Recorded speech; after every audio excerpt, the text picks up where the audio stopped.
Hello, everybody, and welcome to the TARDIS Zone. This is the TARDIS Zone Talks, and I would like to talk to you all today about RTD's future, the show's future, and obviously, Miss Whitaker has obviously been piping up a little bit as well, including RTD, and some quotes that were made actually last year that people now have only figured out that were made last year, or they've only caught up with them, because we certainly reported on the whole succession plan by RTD, because he had spoke about it before. But why is this all coming out now? Well, as you all know, the Doctor Who's future is obviously up in the air. But before I start, I'd just like to say to the couple of YouTubers out there that think they could tell people what they can and can't talk about in this fandom. Listen, if you're convinced that Doctor Who Season 3 is going to go ahead, that's fine. You're entitled to that opinion. But just because you have that opinion and you think you're right, doesn't mean that other people can't talk about the rumours and the speculation that's going on out there and discuss these articles. Okay? The bottom line is after Season 1, I told everybody on this channel that Disney weren't happy with RTD, and they're not happy with RTD. Now, RTD has kind of had a bit of a swipe as well by saying he came back to Doctor Who to protect it from Disney, right? Protect it from what, you fucking moron?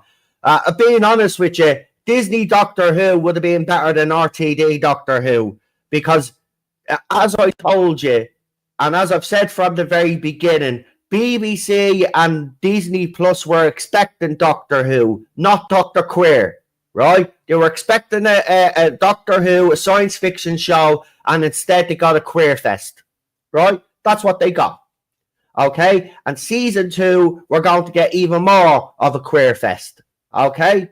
And this is not what they bought into, right? So, as we've said from the very beginning, Disney have not been happy with RTD, right? And there are discussions happening right now, as you all know, right?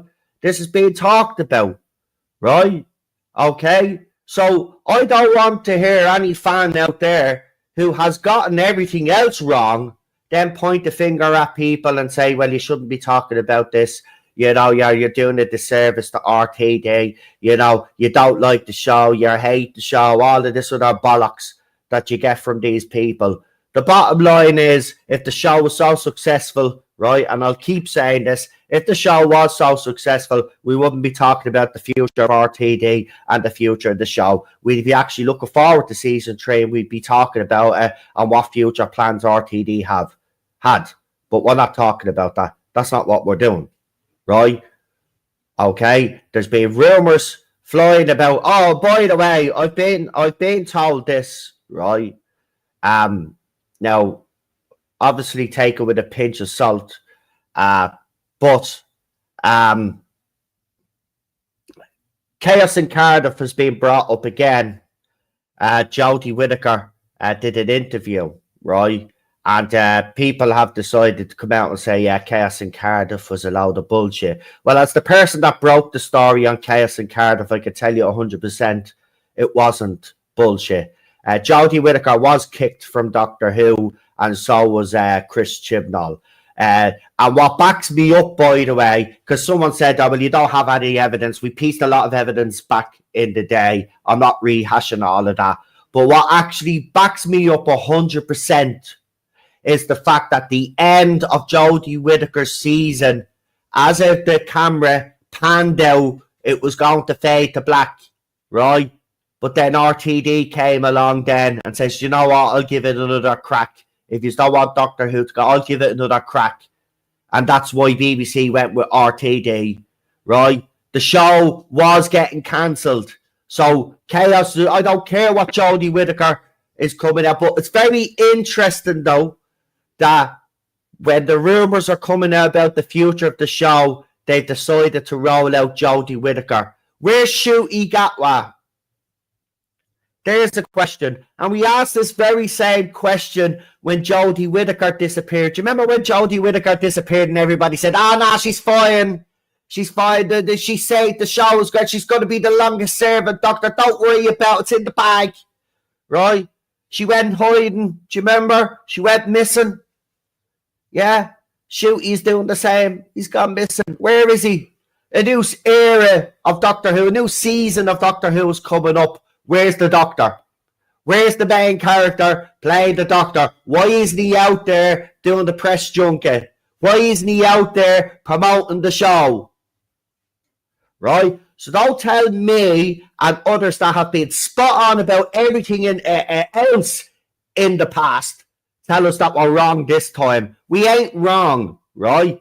Disney are not happy with Doctor Who, and the show's future is up in the air. No decision has been made, and no quote from RTD, right, that he's rehashed from last year, right, while talking and doing interviews is going to change the fact that Disney are pissed off.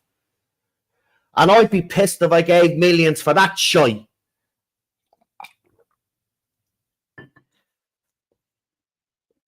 Now, there's other YouTubers out there trying to make a name for themselves. I'm not going to mention any names, but they're putting out absolute complete crap in relation to this, talking about different theories about where Doctor Who could end up and all of this, right? The bottom line is this, right? What we've been already told, and lots of people that are in the know, what they have been told is that BBC is looking, right? They're out there and they're looking. Right, because Disney apparently is out. That's what we've been told, right? So, again, though, I just want to say, because, you know, this YouTuber is still talking about me, by the way, even though I haven't spoke about them at all in the last few weeks. You can go check me X. I haven't even said anything about them, or even on this channel, right? But now this person is dictating to everybody what they should and shouldn't talk about in relation to this show, right? The bottom line that this person told you all, and I want to refresh our memories because we're in March now. He said that Ncuti Gatwa was going to be filming in February, right? That season 3 was going to be filmed in February, right? We're in March now. So, with all due respect, right, when it comes to listening to you about Doctor Who stuff, right, you have zero credibility. Zero credibility.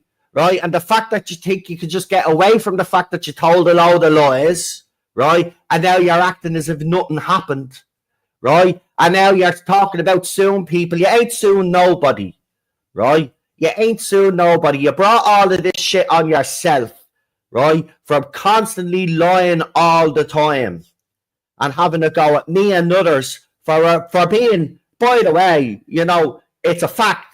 Right? When it comes to me and Doctor Who rumours and the other people that do it, we have more credibility than most people out there that actually do rumours and speculation. Right? My record on this channel is fucking incredible. Right? And I will big it up. And it's about time I do big it up, because I've done a lot in this fucking fandom. Right? And I don't get the respect that I'd fucking deserve. Right? I've fucking broke loads on here about Doctor Who over the fucking years, right? And the only ones that give me respect are the ones in the fucking chat, me audience that have stuck with me all the fucking way, right? So with all due respect, you coming out and lecturing the fandom and telling them what they can and can't talk about, you are not in no position to be telling people what to say and what to do on their channels, because you have zero credibility. And I'm not starting that up again. You started it, and I'm just defending myself and other people out there that do their job and do it fucking well. And we do it fucking well. Let's see who's in the chat. All I just want is for this show, like everybody else, we get called all of these names as well, right? Everything under the fucking sun, right? And the bottom line is that what we want is what yous claim that yous want. You want the show to be successful. Well, if you want the show to be successful, then wake up to what's going on around you, right? Wake up and smell the fucking coffee of what's happening to this show.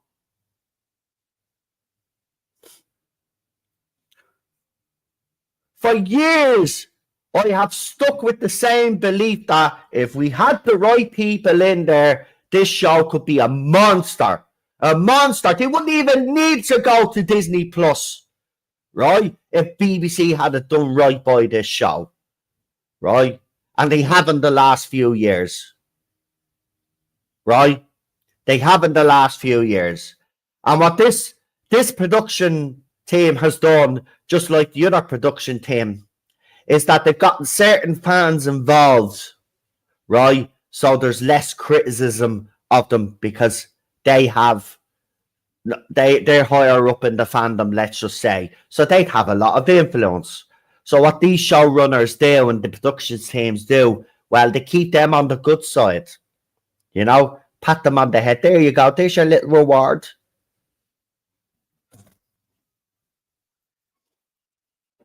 Instead of actually calling it out, right? So nobody is going to lecture me, Dan, or anybody else out there, because Dan gets a bit of stick as well for putting out his stuff, right? And he makes it clear, like I've made it clear, right? We get this from sources, we get bits of information, we're told it, and then it's up to us to do what we want to do with it, right? But the bottom line is when we put it out, we do say it's from sources and it's rumour and speculation, take with a pinch of salt. Right? It can't be any clearer than that. Right? So when someone goes out there, oh, it's fact that season 3 is happening. No, it's not. No, it's not. The statement's still the same. Right? Even very interestingly, RTD has been speaking up, as you all know, but very interestingly, he's just been repeating the same bullshit. He hasn't actually come out straight and said, yeah, I'm staying. He hasn't come out straight and said, yeah, I'm staying. He says there's a succession plan. I can't be here, I can't be here too long, darling, or whatever it was he said. You know, typical RTD. Right? And then Moffat chiming in as well. Listen, this is history repeating itself. And, you know, if you want to believe someone out there that's been wrong all the time, that's fine. Nobody has actually said, by the way, just want to make this clear. Myself, Dan, and others out there haven't actually said out straight that the show is actually cancelled.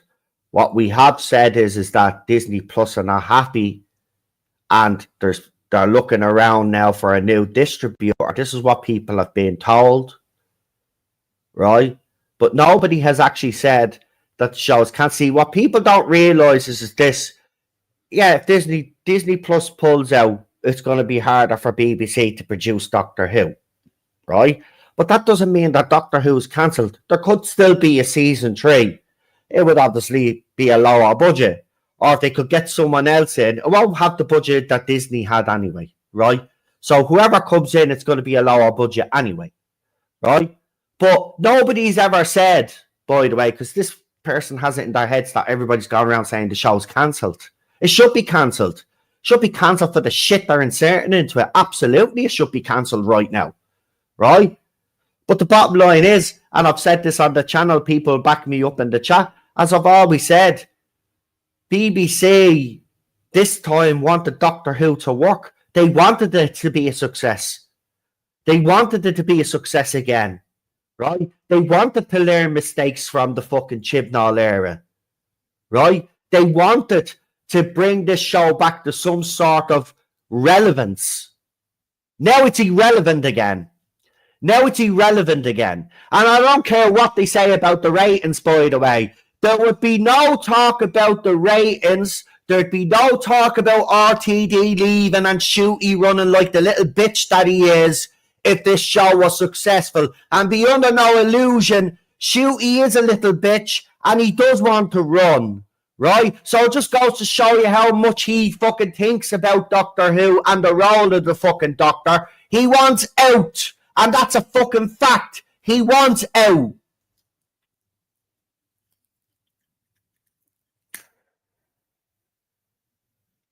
We always hear this shit. Actors and actresses that want to get typecast. That's bullshit in today's world, right? Yeah, when George Reeves played Superman back in the day, the TV show Superman, he was typecast back then. That was the 50s, wasn't it? 40s, 50s, right?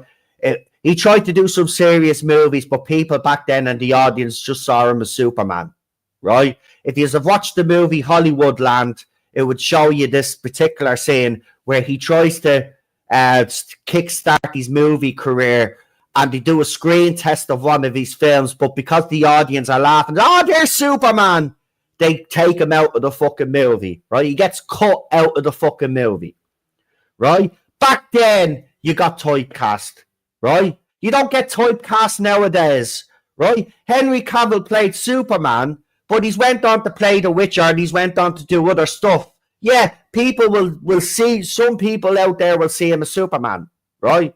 But he's not typecast.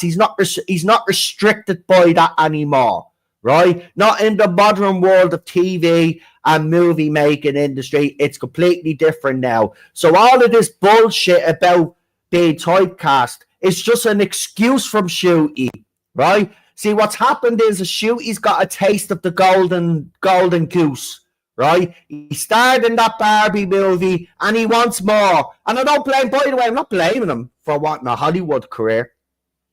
That's fine, right? But don't give the bullshit, right, that you love Doctor Who when you see the first opportunity to fucking live, you want to go, right? And this is where all these rumors stemmed from. Okay, these don't come out of nowhere, right? There has to be smoke. There's no smoke without fire, right? They came from somewhere, just like the Chaos and Cardiff stuff with Jodie Whittaker, and the fact that she stayed quiet. Ncuti is staying quiet as well. Now, I don't know if he's on his Instagram. He's probably still posting on his Instagram.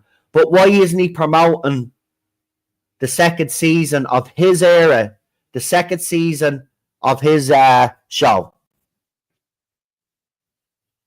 It doesn't matter what you think of Ncuti, right? Whether he's A-list, B-list, C-list, or D-list celebrity, right? The bottom line is that Hollywood don't, as you know anyway, they don't really hire based off talent anymore. It's skin color, sexuality, pronouns, and who you're fucking, right? That's the criteria now. So Ncuti meets the new criteria because he's gay and he's black. So he's got double deuces. So, and by the way, I'm just being blunt here because it's the fucking truth. And the sooner people wise up to what's going on, not just in the film industry and the TV industry, but in wider society as well, right? Because this is happening in wider society as well. You all need to wake up.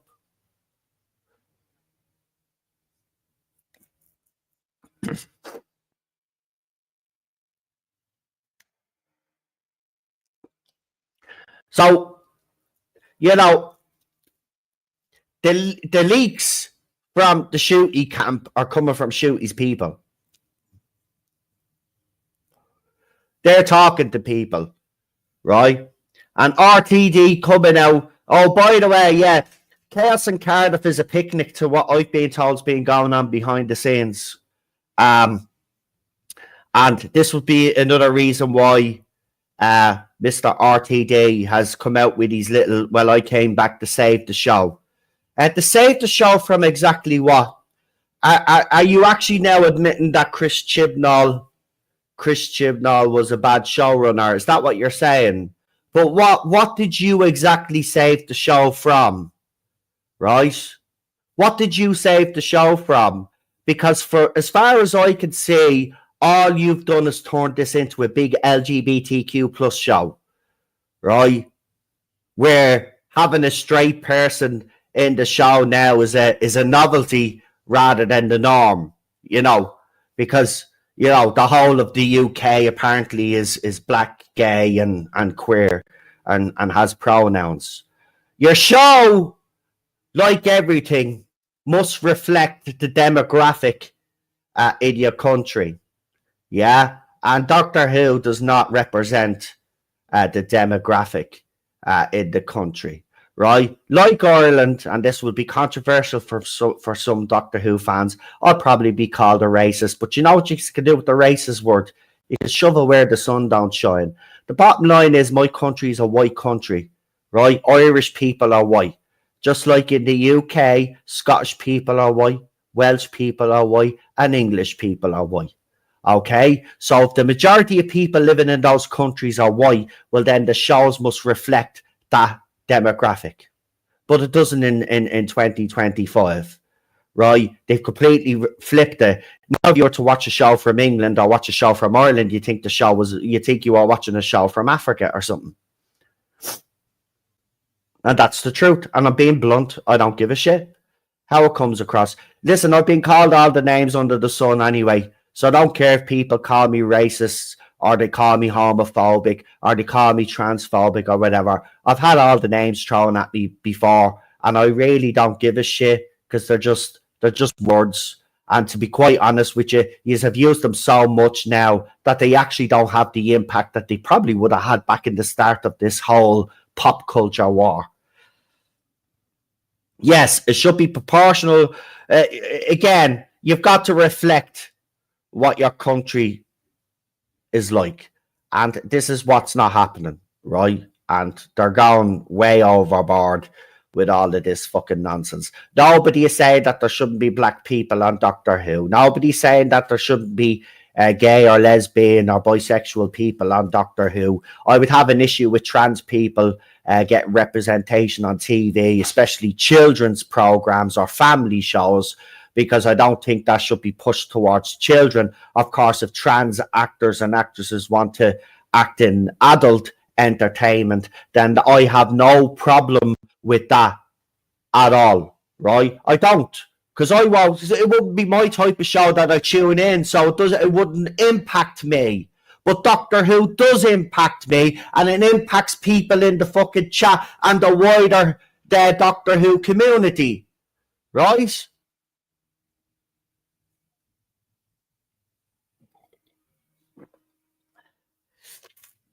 So I'll repeat it again. Nobody in this fandom is homophobic, transphobic, or any of those other phobes, right? They don't. We've had representation in Doctor Who before, but these characters have been built up. They've actually been given proper character development, and they're not defined by pronouns or their sexuality, right? Or their sex. Okay? They're defined by the other characteristics that the writers have wrote for them. But this is the problem in modern TV. Now you're defined by those characteristics. You're defined by the fact that you might be gay or bisexual or lesbian or trans, right? Or identify as a two-spirited penguin. Remember, you can identify as different things as well. I think people forget that, right? And then you have your pronouns and all of this other nonsense, right? The he, him, the they, them, whatever the fuck. Why complicate things? You know what I mean? These people are just absolute fucking morons anyway. They've taken the English language and they've just basically just made things more difficult for everybody. Especially older generation. This modern world is not suited for the older generation, right? For the simple fact is the older generation don't give a shit. They just get on with it. They've worked hard all their lives. They've raised kids, right? And they're at retirement age now, or they are retired, right? And all they want is to just live out the rest of their lives in peace. They don't give a shit about pronouns. They don't give a bit of shit about if someone wants to dress up in a woman's skirt. And by the way, even in my era, right, growing up, there was blokes that dressed up as women, but they weren't called trans people. Right? They were just blokes that like to dress in women's fucking clothes. We thought it was a bit weird, really, to be, if we're quite honest about, and we'd have a bit of a laugh about it. There was nothing sinister, but people have dressed up in the opposite sex clothes for centuries. But somehow the left today have equated that to it. Well, they're born in the wrong body. You're born in the wrong body. You're not born in the wrong body. Okay? This has actually been proven scientifically, right? It's not just your DNA that defines your bone structure, right? You go deep down at the fabric of the human body, right down to the smallest fucking molecule or part, wherever you want to call a cell, right? It defines your sexuality. You know who you are all the way through. These people, right? Listen, I'll say it again. If you're a grown ass adult and you think you're born in the wrong body, fine, knock yourself out. I would rather you go and get actually real help and not knob bits off your body so you're on time. And by the way, if transgender is so fucking great, right, then explain to me why that everybody that transitions has to be on pills for the rest of their life if this is so natural and you are born in the wrong body. Nobody is born in the wrong body, right? Nobody. And this is why I don't think Doctor Who should be promoting this ideology, right? It shouldn't be. And I don't, listen, we know what Disney have done to certain franchises, right? But they'd ruined that franchises so much that they decided to go out and buy up these franchises that they thought were going to be successful on that platform and actually cover the fact that Disney have fucked up. They were bringing other people in and rather and pay for the distributing and then give money towards the show to make it a success. I know for a fact that Disney Plus did not sign up for this for what RTD has given. He hasn't. And anybody that says any different is a lying fucking twat. And I'll say it out straight, you're lying. This is not what Disney wanted with Doctor Who. They wanted a science fiction show, right? And again, I'll go back to the question. RTD said that he came back to save Doctor Who. What did you come back to save Doctor Who from? Exactly. Yeah, we knew there was a feminist agenda during the Chris Chibnall era. Yeah, he pushed a certain relationship with the Doctor and the companion. Fair enough. Yeah. But what exactly did you come back to save the show from when you and others defended Chibnall and said Chibnall had done a good job? So why would you have to come back then, right, and say you needed to save the show from Disney Plus? I think Disney Plus needed to save the fucking show from you. And if BBC had any fucking smarts right now, right, if Disney, listen, this is what I would do.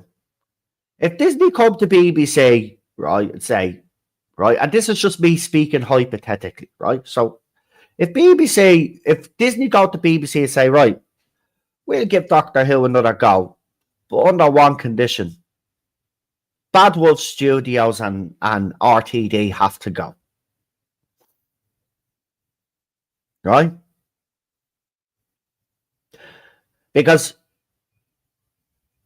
there is no way that Disney signed up for this. They didn't. And even BBC, I believe, from what I've been hearing from behind the scenes, is that BBC really wanted this to work. They really wanted Doctor Who to be successful again. They had their reservations with certain castings and stuff like that, but they went ahead with it because it was RTD. And in fairness, BBC's logic kind of does make sense because RTD, whether we like it or not, he has made some successful shows, and he was successful with Doctor Who in the past.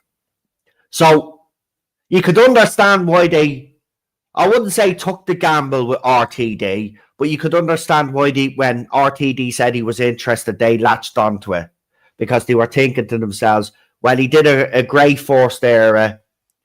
He can't really mess this up. And from what I've been told, the panic set in straight after the first episode of the 60th anniversary, The Star Beast. And since then, I've been told the relationship between Disney and all of the other people involved has been strained since then. So all the way back since the first episode, the star beast of the 60th anniversary, or the so-called 60th anniversary, let's call it what it was, the David Tennant Wankfest.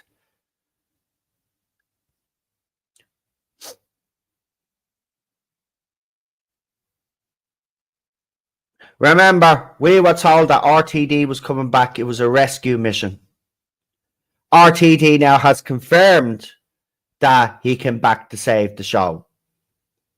Right? So again, can I just point out another pieces of my information that I actually put out there that people accuse me of lying about? RTD has actually confirmed now. He came back to save the show. Like I said, it was a rescue mission. He came back to save the show.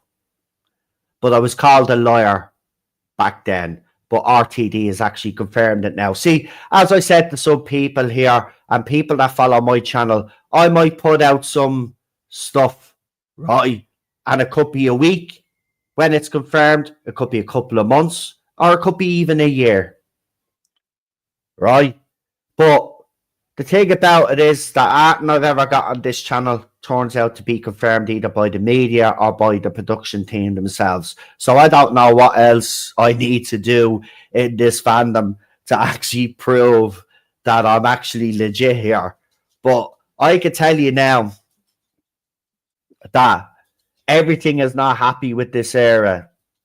And I can tell you now that from what I've been told, Chaos in Cardiff is a little speck. But it was very interesting that Jodie Whittaker did bring up and preempt Chaos in Cardiff. Why would she bring up Chaos in Cardiff?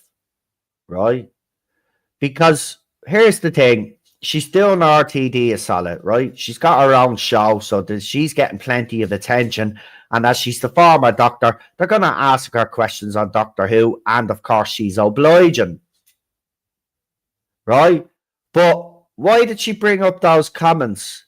Because she knows, RTD knows, and people behind the scenes are going to know that it was a shitstorm behind the scenes, and they know it's going to come out. It's going to come out. And here's the thing. I'm only speculating here, but I do believe that the shit show will be revealed by Ncuti's team, PR team, when he actually leaves the show. That's now, I'm only speculating from the information that I received, right? I'm speculating now. And I, piecing it together, I am speculating that the whole nonsense will come out after Ncuti leaves. And I would not be surprised, by the way, if there's back and forth between RTD's people and Ncuti's people. There was a lot of creative decisions taken that Ncuti Gatwa was not happy with. We do know that because he spoke about it publicly, by the way, about playing the Doctor traditionally, about wanting a permanent costume and not changing into different costumes all the time. Right? So it's public knowledge because Ncuti has discussed it. Right? Ncuti was vetoed on certain things. Now listen, it doesn't matter whether he wanted to wear this, that, and the other, right? The bottom line is it hasn't worked out with Ncuti. Even though I had me hopes high, I don't think he's right for the role. It's clear that he's not now. And that's not his fault. Look, he's been given terrible scripts as well, but he's not the right fit for Doctor Who. Ncuti will go on to do amazing things after Doctor Who. He will. Whether people like him or not, he will have a career in Hollywood somehow, right? Some people just get all the luck, but he will have a career in Hollywood, right? So he won't have to worry. He's fine, right? But he's not the right fit for Doctor Who, and RTD is not the right fit for modern Doctor Who in 2025, right? His type of ideology, his type of bullshit has no business in Doctor Who. It's as simple as that.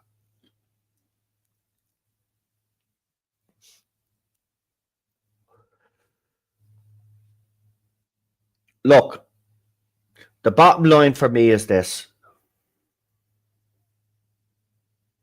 2005, this show came back. If it didn't come back, I wouldn't be here talking to you today.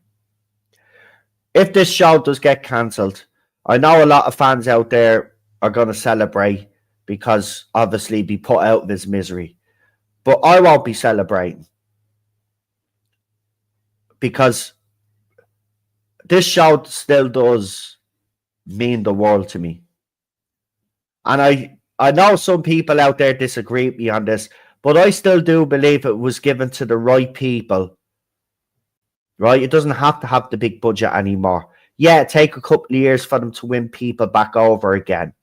But if they wrote a consistent science fiction show, right, smaller budget, but concentrated on what made Doctor Who great, which was the character development and the storytelling, right? I do believe that this show can regain lost time and can actually be successful. The problem is that is there a will now? Will there be a will to actually make those decisions? We need someone to work on this show that has never worked on this show, right? We need science fiction writers to come in, right? Someone suggested it actually on X. I don't know who suggested it, but it was a great suggestion. And they said that whoever this new showrunner is, give them 5 episodes or 5 stories in the classic era, right? And I'd give them, I don't think they mentioned New Who, but I'd give them 5 of the best episodes of the New Who era, right? Pick 5, pick from each Doctor their best episode, or whatever anybody thinks their best episode is, right? And say, right, there you go. Watch them. And then out of all what you've seen and what you read about the history of the show, you come up with something brand new. They need to take, that's the gamble they need to be taken and the risk they need to be taken. They need to go back to basics and stop all of this. Doctor Who fans will back me up on this. We don't care if Doctor Who looks the best it's ever looked. That's not what we watch the show for, right? We watch it for the stories and the character development, right? So Doctor Who, in reality, doesn't need the big-ass budget to do your big-ass fucking space battles and all of this. And every other crap that you green screen or blue screen nowadays, right? It doesn't need it. You mean to tell me in 2025 you can't make practical effects work? That's what Doctor Who is known for, right? It's practical effects. Not it's CGI. Even during the RTD era, the CGI in season 1 is awful now. But it has this charm to it now that it kind of looks like the classic era because it does look so crap visually in some parts. But the storytelling is what saves it. And that's what Doctor Who is known for. Matt Smith's 4th season. I mean, I watched the 11th hour recently.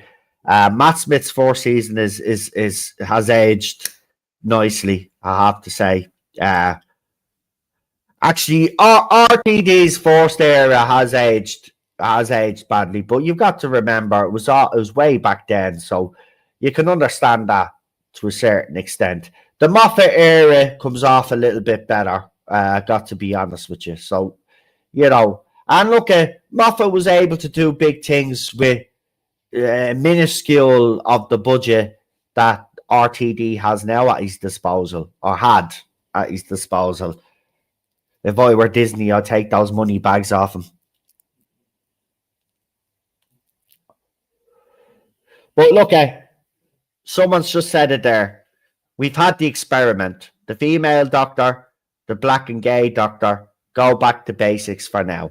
And I agree with that. And I don't care if that upsets certain individuals in the fandom out there. That's what if you want to win the British public back and Doctor Who fans back, you've got to get the white guy back in to play the Doctor. Simple as that.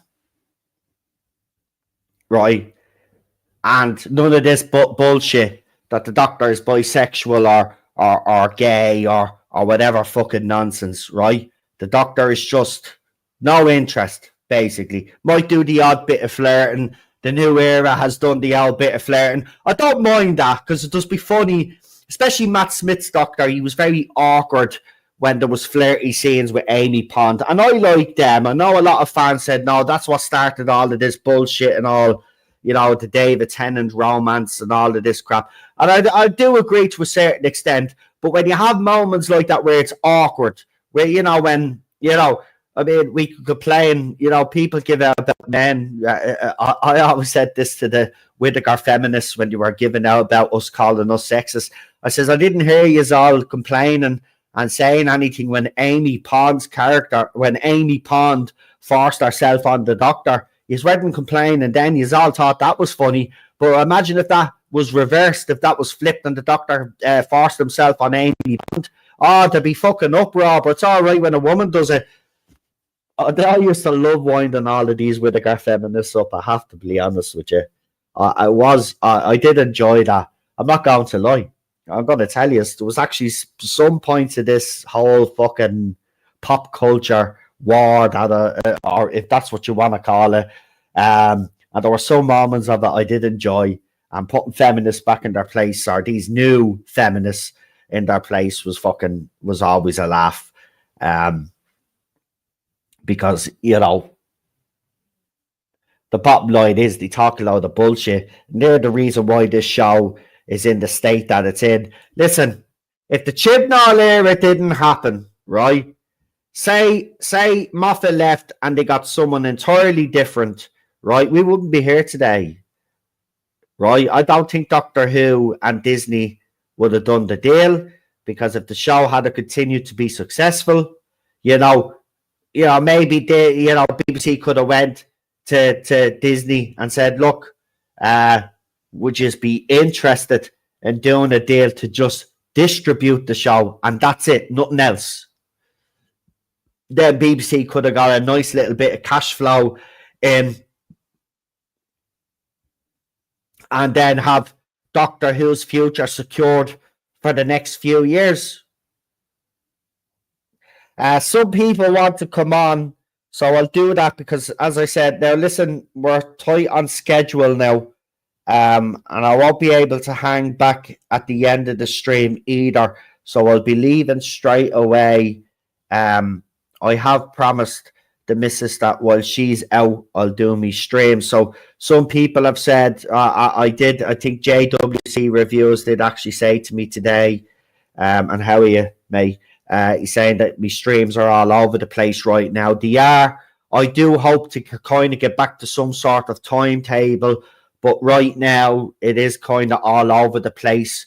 It won't be. Look, I suppose the best I could do is when the show comes back, we're going to try to get back to some sort of normality, and do the streams on proper times. Right now they're all over the place, but you are all still watching, and I appreciate it. So thanks, JWC, because I do know that there are other people out there that sent me messages. I'm catching up on your stream, so I really do appreciate all of that support. And again, you know, if you haven't watched the stream that we did on the Spacebook, go and check it out. Now, apparently, I don't know if it's. I know the Spacebook's on a bit of a break. I think I will be back on again at some stage, because we were to talk about pop culture. We ended up talking politics for the whole night. So we are going to, I think we're still doing that. I'm not sure. But Dan has been keeping in contact with me anyway. We have been chatting away, and he actually defended me yesterday. Because as I said, there's some people out there in the fandom trying to make a name for themselves now, coming out with all sorts of nonsense about and all different, I would call them conspiracy theories in relation to the show. But there's nothing, look at me personally, there's nothing wrong with that, right? You know me, I get sent a lot of stuff by people out there that are fans of the show as well. And they say, no, could you bring this up and stuff like that? And I always say I'll take a look and whatever. But the thing about it is that I kind of know who the bullshit artists are in the fandom anyway, you know. And to be quite honest with you, as I've always said on this channel, you know, I don't come out and do the source stuff as much anymore. I'll speak up the odd time and I'll throw something to his the odd time. As I said, I still get stuff. I just refuse to talk about it most of the time. But the bottom line is that people like Dan out there, the Spacebook, you know, and the people that he brings on as well are very knowledgeable about the industry. And, you know, I would have to say that, you know, if you are looking for someone else to trust in relation to Doctor Who rumours and speculation, Dan would be the channel. The Spacebook would be the channel to actually go to. But you already all know that anyway, because both audiences kind of flow between the two channels anyway. So, you know, but he defended me yesterday by saying I think Noel and myself have more credit, you know, are more credible than some people out there, and I'd have to agree with that. I mean, Dan knows what I've put out there. You know, we were actually having a discussion behind the scenes about it, and he was saying, I don't think anybody has had the success rate that you've had, and it's the truth. It's the truth, but you know what can you do? It's on the TARDIS zone, so unfortunately. You know, if I had the name Mr. TARDIS or something, or some other fucking, you know, lick arse name out there, I'd probably be fucking, you know, getting me due respect in this fandom. But because it's the TARDIS zone and it's because it's me, I will never get the recognition. But you know what? I've actually, as I said to you, I came to terms with that very early on. It does get frustrating sometimes, though, because, you know, I used to have a lot of people that would criticize me for my stuff that I was putting out, and then a couple of hours later put out their own video talking exactly the same thing that I spoke about, and basically saying that they were telling the truth and all. Fucking, I love it. Right, what I'm gonna do is I'm going to make this easy for everybody because I'm not sending emails, because I see Super John is in the chat as well if he wants to come on, because I know Cinnamon wants to come on. So if anybody, now I'm only bringing on people that I know, so if I don't know you, you're not coming on, just in case there's any trolls listening. I won't be bringing you on and you'll be getting removed from the studio like what happened the last time. So if you just want to tell me, so basically I bring these on to find out about RTD's future. So I want you to tell me what you think of the recent talk, and of course, as I said, the RTD's future, the show's future will be decided soon. Anyway, we all know that because it's been spoke about, and they are rehashed quotes from old articles. It's actually funny. The rumors came out, then they broke the news about season 2, gave us a trailer, and then there was a couple articles then after that, you know, defending the show and why it should stay, you know, woke and all of this other bullshit. And now we've got all of this stuff coming out, rolling out Jodie Whittaker. It just all seems convenient to me. And you know what, as I said earlier on, there's no smoke without fire. So, you know, as I say to all of these people that keep saying, oh, Doctor Who's successful, it's successful, it's successful. It's not, because if it was, we wouldn't be speculating and there wouldn't be rumours out there in the first place. They come from somewhere. And, you know, people out there can call people liars and all of this, but the bottom line is those people that are calling people liars lied themselves about certain situations and certain things that were supposed to be going on and never transpired. So the bottom line is, you know, as we've always said, you know, and the official line has always been Doctor Who's future will be sorted once season 2 airs, and that's hasn't changed, and it's not going to change unless someone actually, decides to come out and speak. Right? There is no change in the timeline, which we spoke about again. As I said, I told you. Listen, last year I was when I told you the whole timeline of events, right? Again, nobody fucking. Anyway, there you go. So whoever wants to come on, President Lemon wants to know if he could come on. I mean, if it's defo you can come on, yeah. But it's obviously we're staying on topic, and we've got about. I'll give it another. What we see, I have to be careful of the time. We're 52 minutes in, so we'll probably go for an hour and 15 minutes. So as soon as it hits that hour and 15-minute mark, we are out of here. So we got one person in the studio right now. Super John, if you want to come on and give your 2 cents about it, you haven't been on in a while. If you want to come on, I thought I seen you in the chat there earlier. Actually, who have we got in the chat? I'll do the chat while we're waiting just to see if anybody else joins the panelists that's there. We got Cinnamon Toast, as we said, President Lemon in the chat. And inflation is going down, so lemon juice will be cheaper.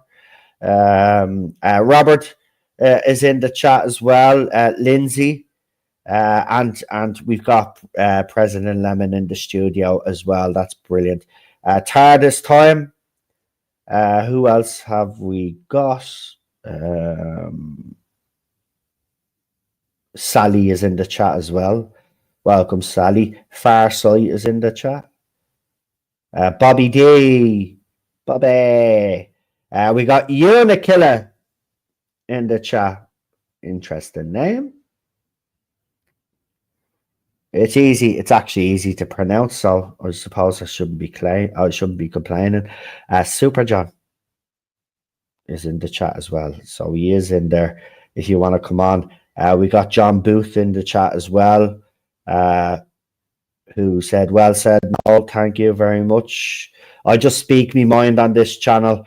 I don't really care, to be quite honest with you. Nobody should be censored for speaking their mind." Unless you're being a total dick, and I don't think I'm being a dick. I'm just spitting fucking facts. Now, is that really you though? Right, so hold on. I just want to see that. Is he in the chat?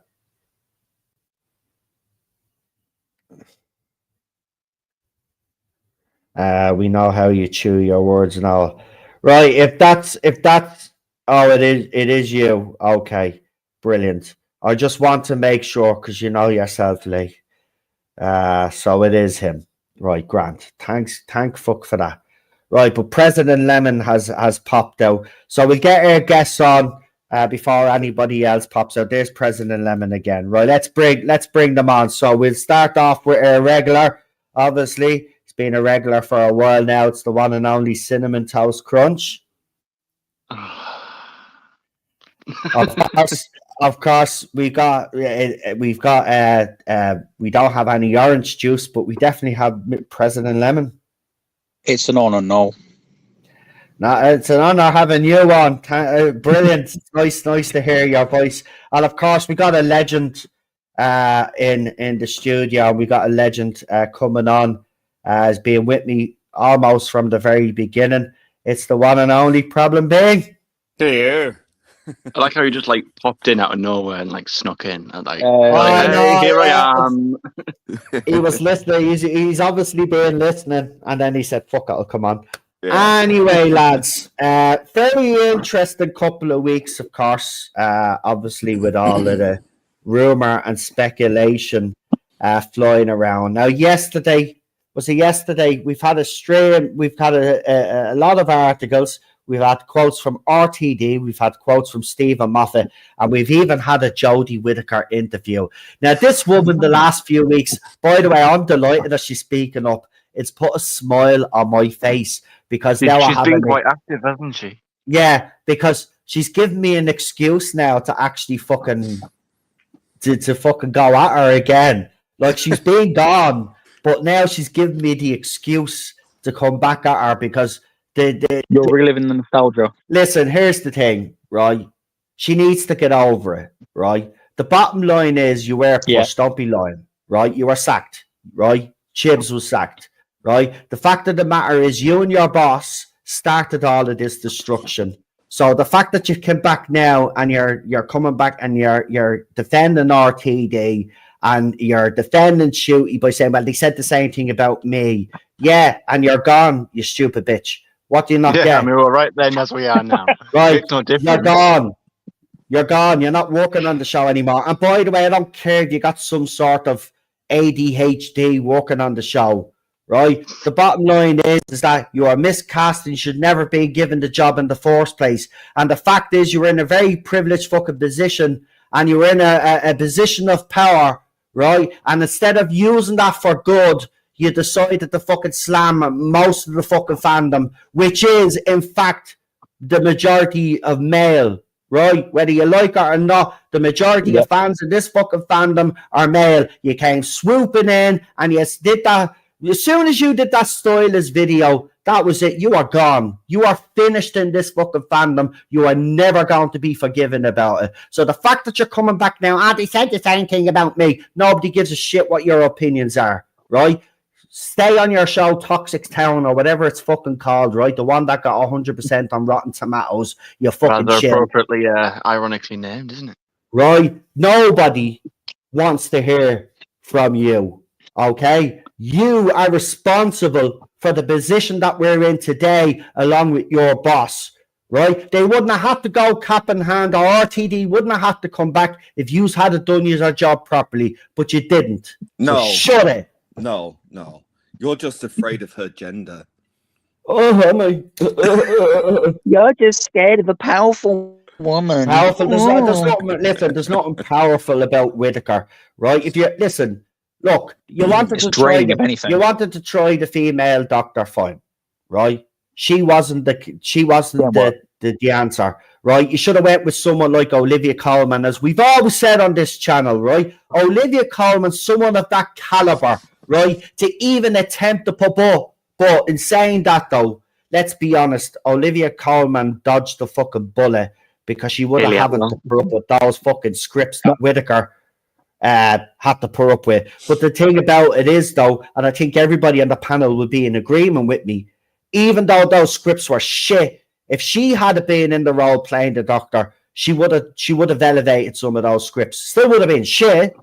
Not. We can't hide from that fact.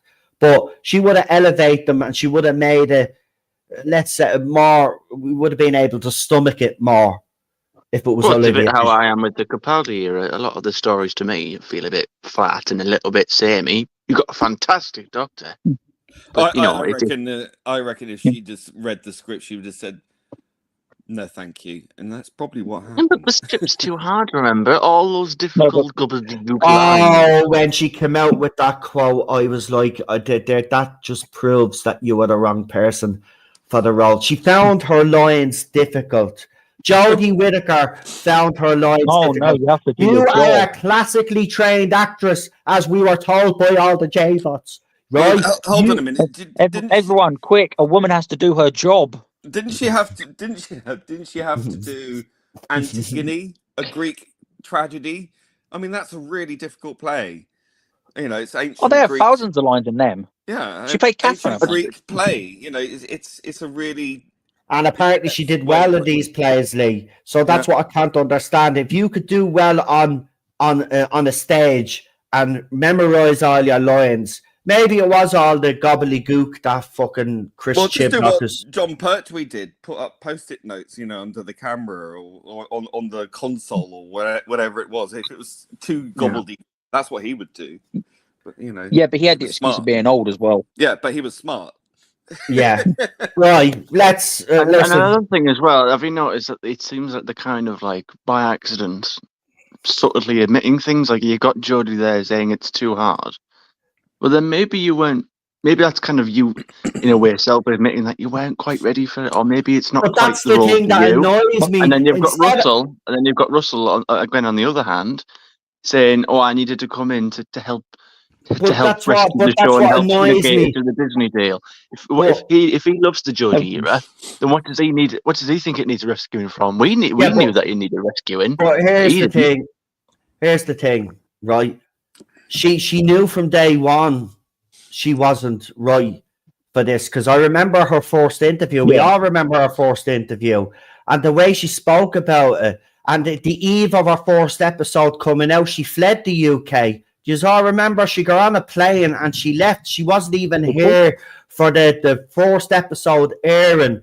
She said that she had a lot of weight on her shoulders. She felt the pressure, and unfortunately, by the sounds of things and by the sounds of the interviews she's been given lately, it took its toll on her. But the fact of the matter is, though, she's still pointing the finger at male fans. She's still accusing us of the failure, when in fact it's her boss's fault for hiring her in the first place, and it's her fault for not speaking up when she should have spoke up.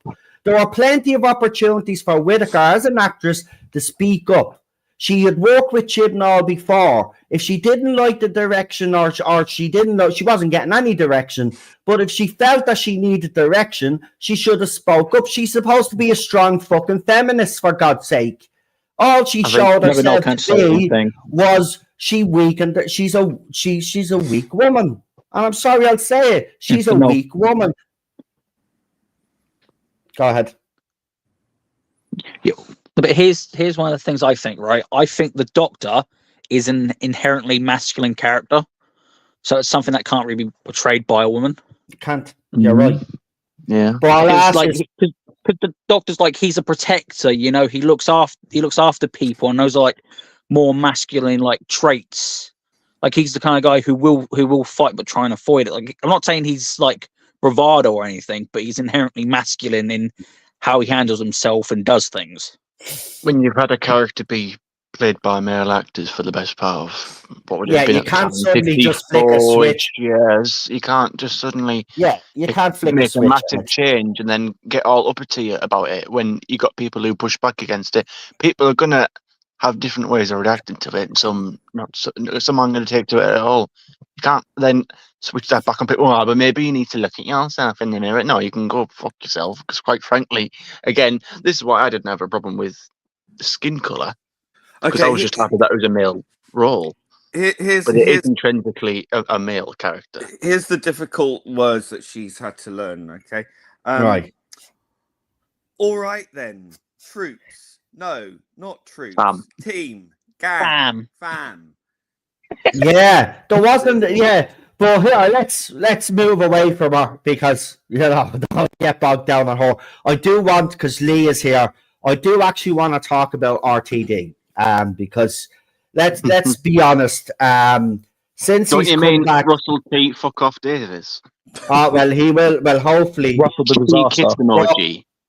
But I just we've got to talk about him, because he may have come back. He may have brought the show back in 2005, right?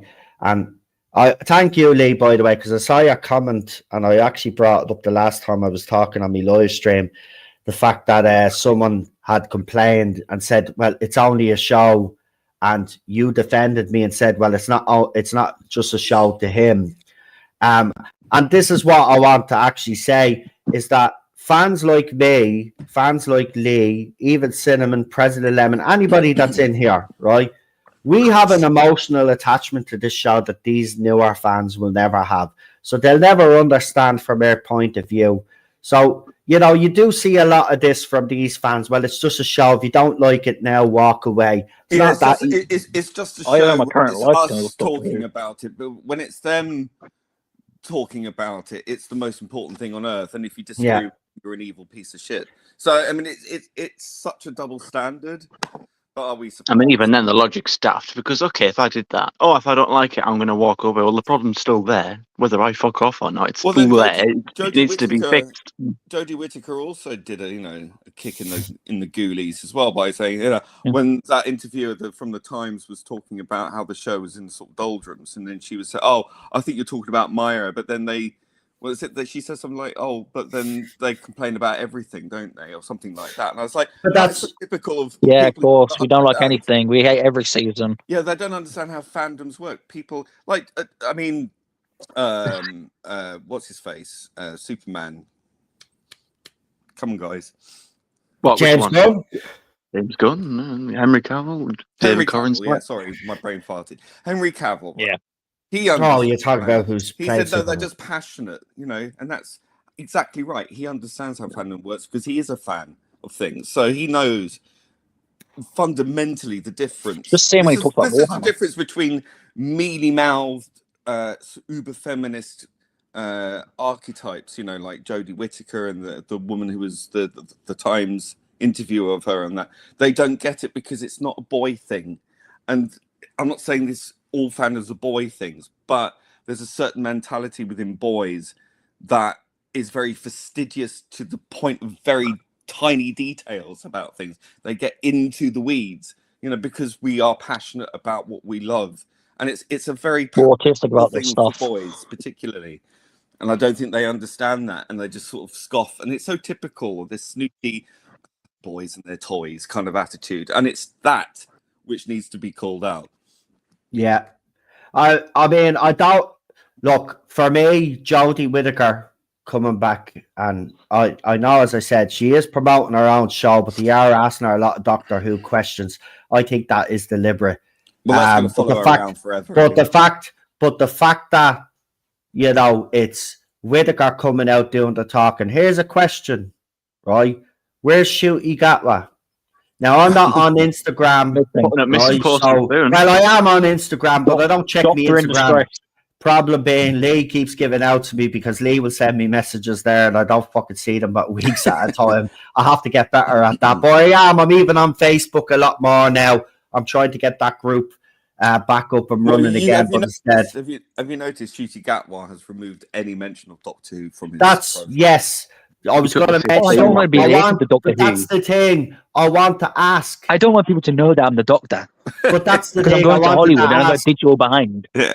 So I like how he's so confident that he's going to be like a big A-list star. Yeah. It doesn't matter. Hang on. It doesn't matter what he thinks. What's interesting here is he has removed all reference to Doctor Who. But I want about it, but that's it. But I want to ask is, where is Ncuti? Like, season 2 is coming next month, right? But they're wheeling out Jodie. But they're rolling out Jodie Whittaker. Why isn't Ncuti Gatwa coming out and speaking and doing interviews about her? He's the current Doctor. He's the one that should be speaking on Doctor Who's future. Even if he can't say too much, he should be front and centre right now. Not Whittaker, not RTD. It should be Ncuti. Like, his second season's coming up. And there's not a peep from him, except for the promotion that he's already done.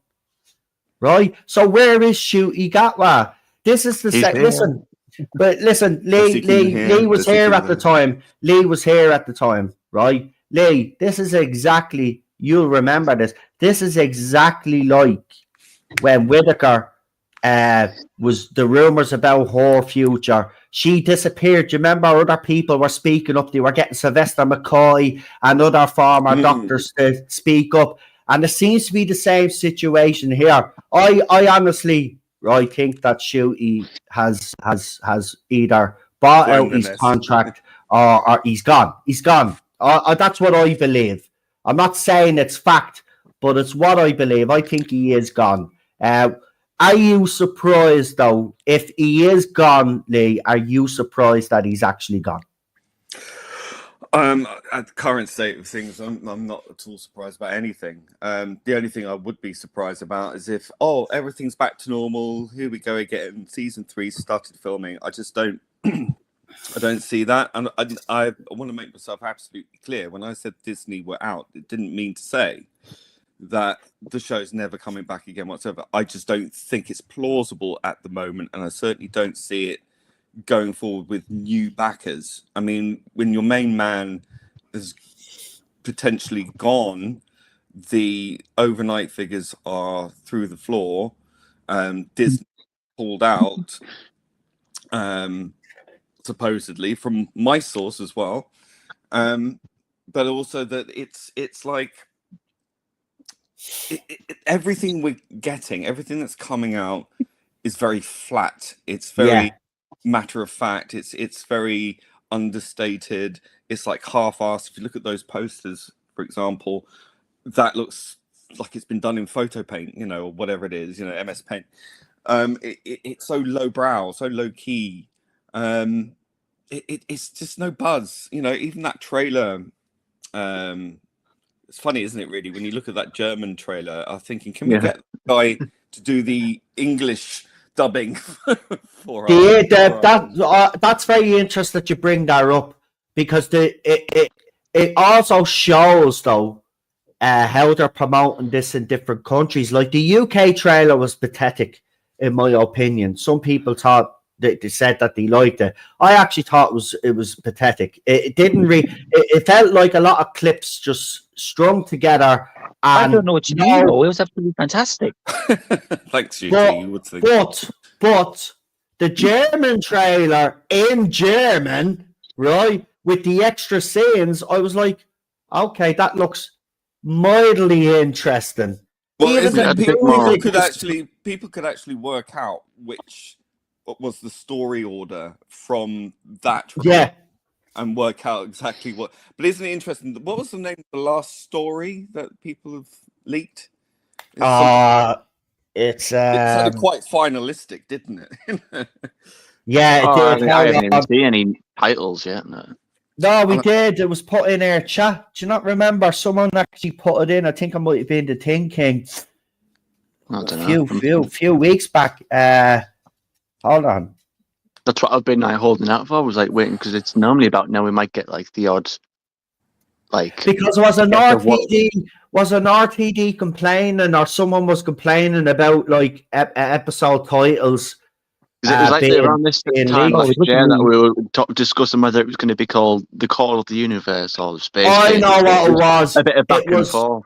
I know what it was. Someone got the actual title from Disney Plus itself, because they accidentally leaked fucking the title, which they've been doing. By the way, have you noticed, by the way, that there's been, for someone that doesn't, is very strict on leaks, right, which RTD is, we've gotten several leaks during season 1, and we're getting leaks today, but I think it's all deliberate. I actually think that the leaks are coming from the production team itself. You see, Disney, much like me, doesn't care about this show. I wouldn't be surprised if people have been. They just want the money and run as well. If people have been laid off, there's going to be a lot of really disgruntled employees who might be leaking. Well, that's who we have to think about, because, like, we want RTD has to, I do agree with you, Lee, the point that you made about the fact, it went on to the biggest streaming service globally on the planet, Disney Plus, right? If Disney Plus were to pull out, I agree with you, Lee. I think it'd even be difficult to try shop around for a new streaming platform anyway, because they'd be looking at it from the point of view as well. If Disney can't make it work and threw all of this money at it, and the ratings are down, why would they? Now, the only streaming platform that I think would even consider it, but it's because of the ego of the person that owns the company, it would be Amazon Prime. It'd be Jeff Bezos. I think he would love the idea of taking Doctor Who, because he's gotten James Bond now. So I would think that if there was a possibility of any streaming platform out there taking a risk, it would be them, but nobody else. Why would Netflix take a risk on it? Why would Paramount Plus, if that even still exists? Why would any of these other streaming platforms take a risk on Doctor Who if the biggest one of them all has decided to cut ties with the show? Like, it wouldn't make sense. Like, would you, like, if you were a billionaire, would you put money into this show right now to keep it going?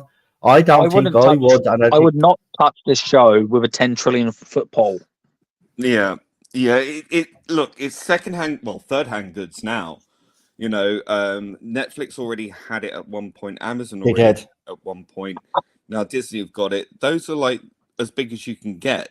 You know, I don't think they'll be going back to it because they'll already know roughly whether or not it's worth the time and money. Because, you know, if you're talking about, what was it, 100 million an episode for this season, that's a lot of money. Who has got that kind of money to throw around? Amazon's just bought James Bond. I don't know if they're going to be thinking about our little pokey show, Doctor Who. And certainly not. No, and who has the time to try and repair this show? Because you've really got to try and like repair it with the fans before it even starts being profitable again. Yeah, you but need that's going to take 100 million, 3 years. 100 million per episode, and do you know That's Johnson why has got the most expensive one. You need the passion of the fandom in order to back it. And the thing is as well, not only is it secondhand goods, but it's like the recognition of the brand is now linked with Disney. So you're a very confusing period of time. I don't think it would be viable or advisable for another streaming company to put their name with the brand when it's already tied with Disney, because you need at least a period of time between Disney and whoever else might take it on to avoid any brand confusion. Well, we have HBO, yeah. HBO Max has older Who. Now, there has been talks of HBO Max and Hulu and all of these other, and all of these, and then a lower budget and all of this shit. But as Lee has actually said, even if they did do that, the show is not going to be a financial success for any company that takes it on.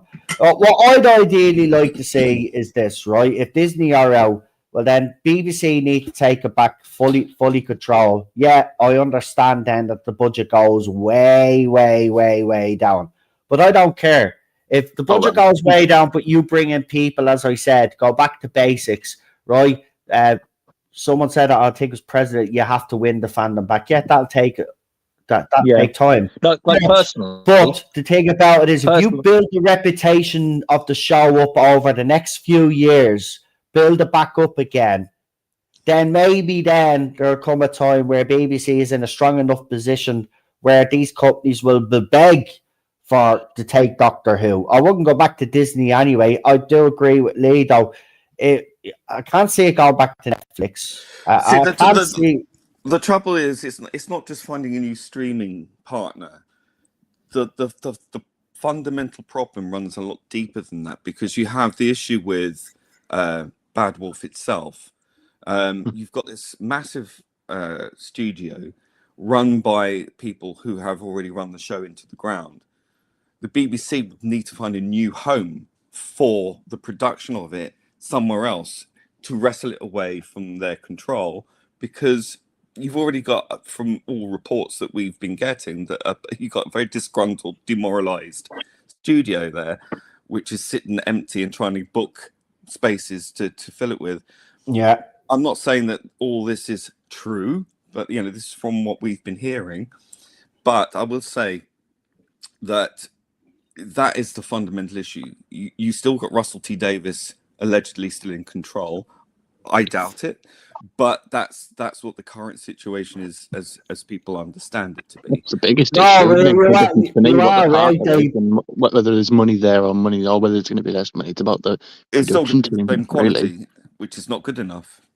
And Doctor Who's ever needed a massive budget to be good. No, and look, you can throw. I mean, the trailer looks spectacular with all the effects and everything. That's not what the show's about. The trailers lie. Yeah. And that's what he keeps doing in his Doctor Who magazine. He keeps talking about it, and he keeps saying, "Oh, what a marvelous sequence! Oh, what a great sequence! What a good shot! Oh, marvelous! It'll be a hoot." But that's we don't want good sequences. Well, we do, but he's more bothered about things looking good. Oh, this shot looks. Oh, this is a good sequence. How about a good story? Yeah, but you listen. Doctor Who fans do not care about You how it listen- looks. Everyone cares about how the story is. Yeah, but if Exactly. you listen to RTD when he brought the show back, when he was talking about in 2004, 2005 onwards, to the way he talks about it today, there is a stark difference. Back then, he was actually more talking about characters, you know, and story development and stuff. He was actually pretty excited about the stuff that was coming, but he was talking about those fundamental things.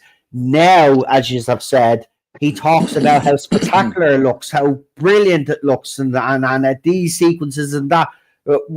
Look, we've said it for years, and we just keep getting ignored. If BBC just listened, you would have a successful show in your hands where we don't care about the budget. We care about character development and we care about story and Yeah, but plot. I'm like that. What that Lee said earlier about that kind of group of males. Like, I'm one of those people who do obsess over such. Maybe it's just part and parcel of being Minutia. autistic, but it's just I obsess over the smallest of details, and it's like I was just checking out my old Blu-rays, It's world building. and I put on We love the world the building around it. 2009 specials when they first transitioned to HD. Waters of Mars, Planet of the Dead, and considering those episodes are more than 15 years old, on my 55-inch TV, I put them in my PS5, and those still look incredible today. Waters of Mars is sensational, man. That's a Series 5. It still looks very crisp. That still looks very much like it could be on today. It's like Rabbi keeps saying, the budget's from like 10 years ago. The Doctor Who looks fine as it was then. See, that's the thing. That's a major thing here as well. Doctor Who is not a cheap show to make. No, they've made it that way. So the bigger the budget, the bigger the fall, and if you're trying to sell it to someone else, then they have to put in even more money, and it's just a never-ending cycle. And I don't. Do you know what it is? It's actually quite ironic, right? The more successful the show got, right, on the new era, it's and then obviously the budgets increased each season, and then not fans, but BBC and maybe the suits expected more for their money, more and it just got big. So it kind of is because it was successful, But it hasn't been successful for nearly a decade, and that's that's another issue. Now, for it to ever stand a chance of surviving into the future, you need to create as much distance and space between this 10-year period that we've experienced, where half the fandom have already gone, in order for it to resurrect itself. Now, the problem is, I'll be back now, lads. Go ahead, keep talking. You need as much distance as you can. And that's the problem. The show needs, in my opinion, to go away for a number of years. Now, I still think it needs to go away for about between 15 to 20 years. I know a lot of people say 5 to 10 years. I don't know. I agree. Because you need as much time as possible. The reason being, you need people to have enough time to forget the bad times and to miss it. The good times, and that's the crux. And that's not self-serving for me. I'm going to be 70, or whatever when that happens. It doesn't benefit you at all, does it? It doesn't bode well for me. 40. But I care enough about the show that I 45 maybe to survive. I want it to be enjoyed by another generation, but unfortunately, I think it needs to go through another period of time where it's not on air, and with people to go, do you know what would be great to bring back Doctor Who? Let's wait for the culture to change, wait for someone right to come along. The only thing is, it's like, which direction will it go in then? Who will be left from my generation to want to see it continue more in the vein of the original series, or will people in the future look back and think, well, which version do we want to go with, or do you want to create that's the scary thing, isn't it? The further and further we go in the future, the less of that old traditional thinking of what Doctor Who not necessarily will go, because then you'll be stuck with the people who are on it now, and then because we've got a lot more classic fans as well, even nowadays. But even if but in 20 years time, most of us will be gone. But what I'm saying is that I'm still around. I'll be fucking 40. But me. But what I'm saying is that in the future, you'll have Fuck you. well, shut up, you. No, I mean, what I'm saying is that people in the future. I mean, Jack, he's 25, right?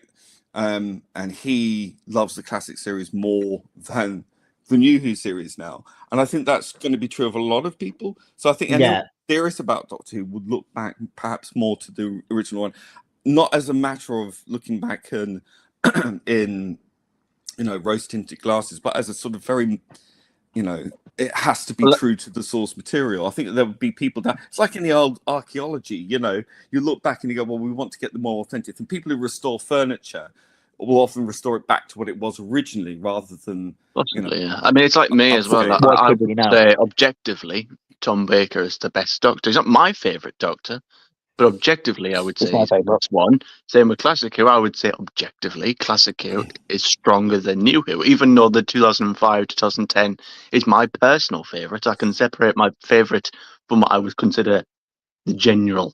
Like, if I was to gauge a general sort of vibe from fandom, that's what I would say. And people would say, "Oh, you can't say nostalgia because I was born in 2002, so that was well after Classic Who finished." I think nostalgia is the worst. No, but do you know what I personally think? Go on. I think someone should look at, like, 15, 20 years from now, should look at all of Doctor Who and then try and bring it to the modern day, like what fucking Russell did, like, back during season 1. Like, he could have brought back exactly. Makes you think, what will the world be like in 20 years? And it's that it's like, what would will wokeness and that will all the ideology still be kicking it live and kicking? Won't this go by the wayside? I have a slightly different take on this. I think now, if you look at the state of modern sci-fi, I think there is a will from fans themselves for all of these sci-fi shows to go back to basics. So for me, if Doctor Who is to survive in the modern era, I think you need to be looking more towards classic era Who than the modern era, to be quite honest with you. I've noticed quite a lot now that when you hear sci-fi fans complain about certain movies, or, for example, Alien Romulus, right? Oh, that's great. Now, I think it's a pile of crap. It is a pile of crap. It's a watered down. It's a watered down version of Alien, right? It's member berries. Right, that's all it is. It's a watered down version of Alien done very badly, right? Well,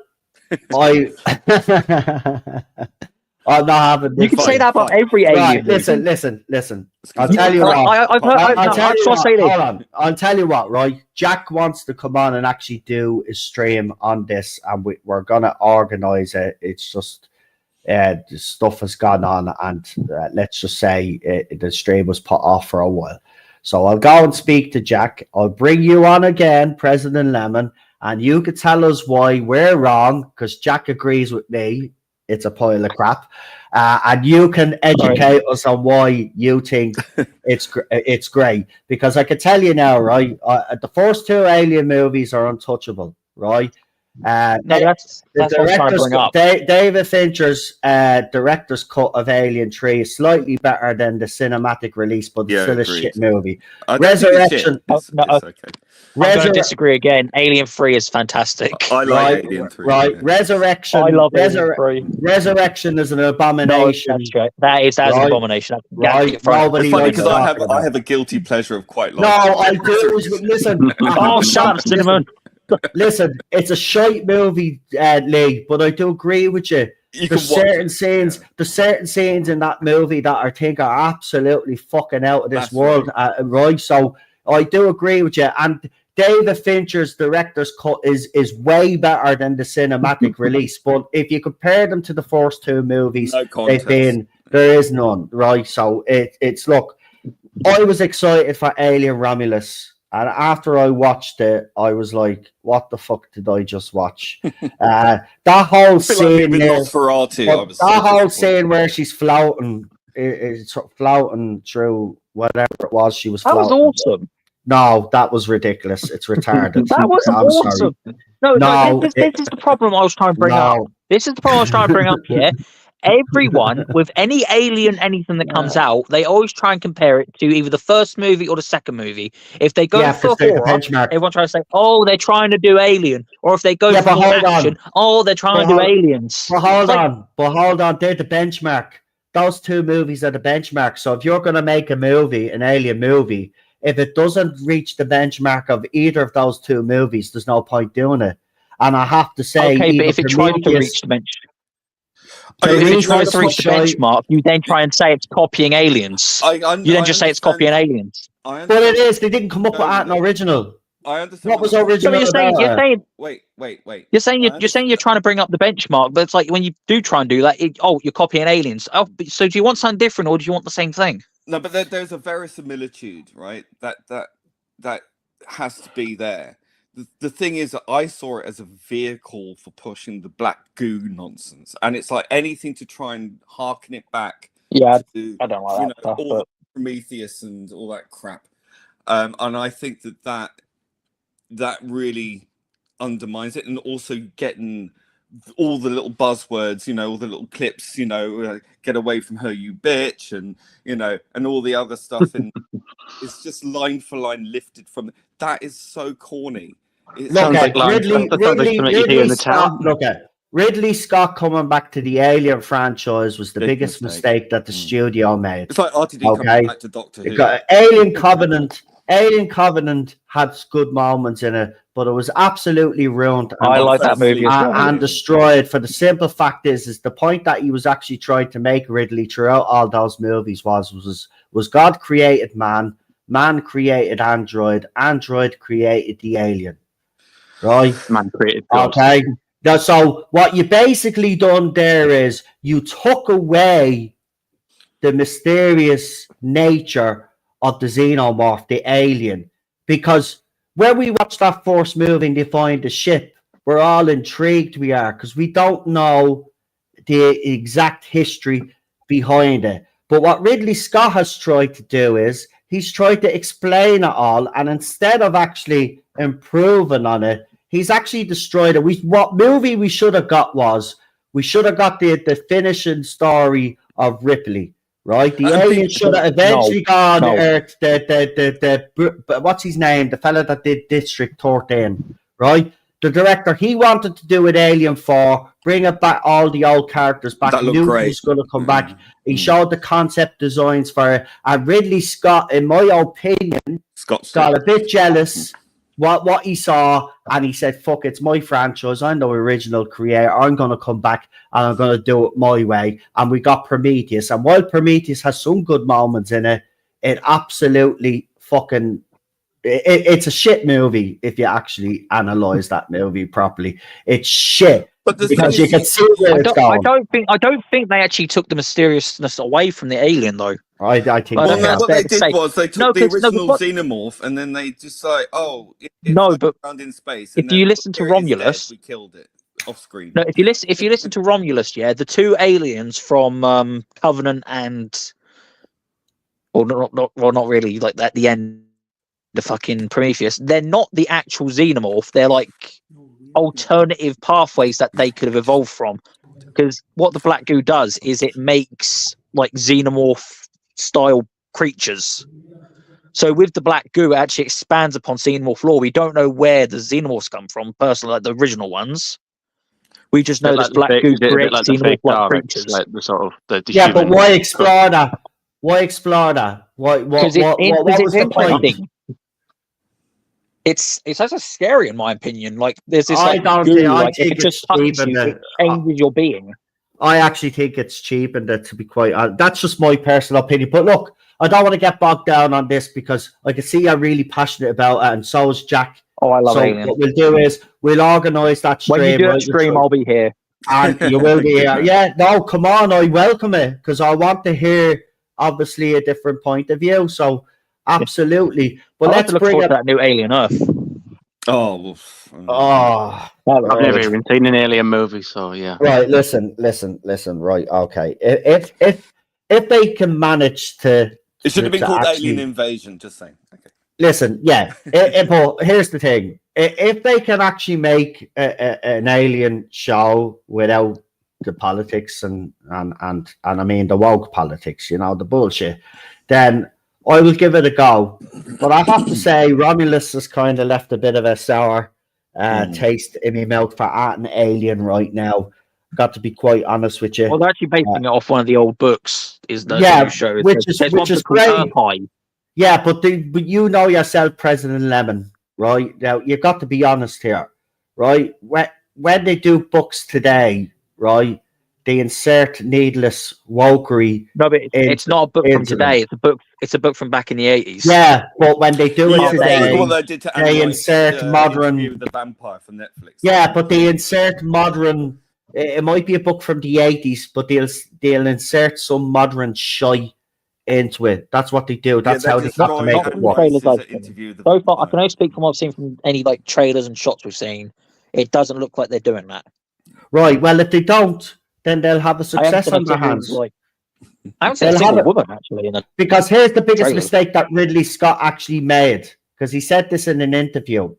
He said, well, he thought that fans were tired of the xenomorph, right? So that's why he went down the engineer route, but then he ends up killing off the engineers and then turns out to be David. Fuck off. But anyway, the whole point is, yeah, Ted, I know that's annoying, Ted. Anyway, it's the speakers out on the stadium. It's upsetting them. But I'm at the losing me train of thought now. What was I saying? Sorry, I was making a point there, but Ted wants to be a little bitch. Ted, buddy. Calm down. Well, let's move on anyway from Alien. Let's get back. Yeah, back to RTD. I'll try and rewatch Romulus before we do the stream. Yeah, I'm gonna have to watch Romulus again before the stream just to refresh my memory. But that's that. I mean, who knows? In a few weeks' time, I might be coming back and saying, "No, you are right. It's a pile of shit." Well, no. See, this is the thing. I only watched it once in the cinema. Yeah, right. See, it looked great, but either way, when you go to the cinema, Ted, when you go to the cinema, you have a big screen. Watching a xenomorph on a big screen is going to look pretty fucking impressive, to be quite honest with you. You know, when they were actually bothered to be put on the screen, you know. Yeah. Well, I always watched Covenant, and I've seen that like since, and I still love Covenant. I see that movie. See, it's just what that movie does and represents to me. I like some parts of it. I like the fact that David has got absolutely fucking crazy, but I just don't like the direction that Ridley Scott is bringing the franchise. In fairness, right, Ridley Scott for me has proven why you should never go back to past glories. And he's done it with Gladiator as well and gave you a sequel that is soulless. Now, people will argue that the new Blade Runner movie was actually decent. Ted, are you for real? I'm one of them. Right? I personally, look, I love the first Blade Runner. I haven't watched the second one. I think Ted is a Romulus fan as well. But, you know, some people have said it's good. Some people have said it's crap. I'll let you all judge. But to me, I've said this countless times, directors like Ridley Scott, you've got James Cameron going back to the Avatar franchise. I just think you should leave it be. You had your time and success with those franchises. Move on and do something different. If you can't do that as well. I mean, I haven't even watched the original Avatar, but I remember the massive buzz that was around it in like 2011 when it came out. I was like, I wasn't even that. I don't like that, but I remember it being quite big. No, whereas it was now, nuts when it came out. There's no like buzz for like Avatar. Is it? Maybe if it came out in 2015, maybe it'd be a bit relevant. But it's like, yeah, he waited too long. He waited too long to bring out the sequel. But I do remember the hype around it. My parents absolutely loved the first Avatar movie. I find it a boring piece of shit, to be quite honest with you, and a waste of money. But it wasn't my money, so I don't give a shit. But I think it's decent. it was I groundbreaking. prefer the second one actually. Yeah. Yeah. All right, well, there you go. I think both were half decent. Yeah. Well, I like James Cameron, so I And the think I'd game was give it a good. try. No, the game was good. Well, the Ubisoft one. Yeah, that was actually really good. I'm not a fan of the old Avatar. Got to be honest with you, lads. It's not something I go into, but I know me No, parents. I say they neither am probably I, love the but- movies. I don't hate it. I Yeah. just personally Anyway. wouldn't watch it on my own. Doctor Who.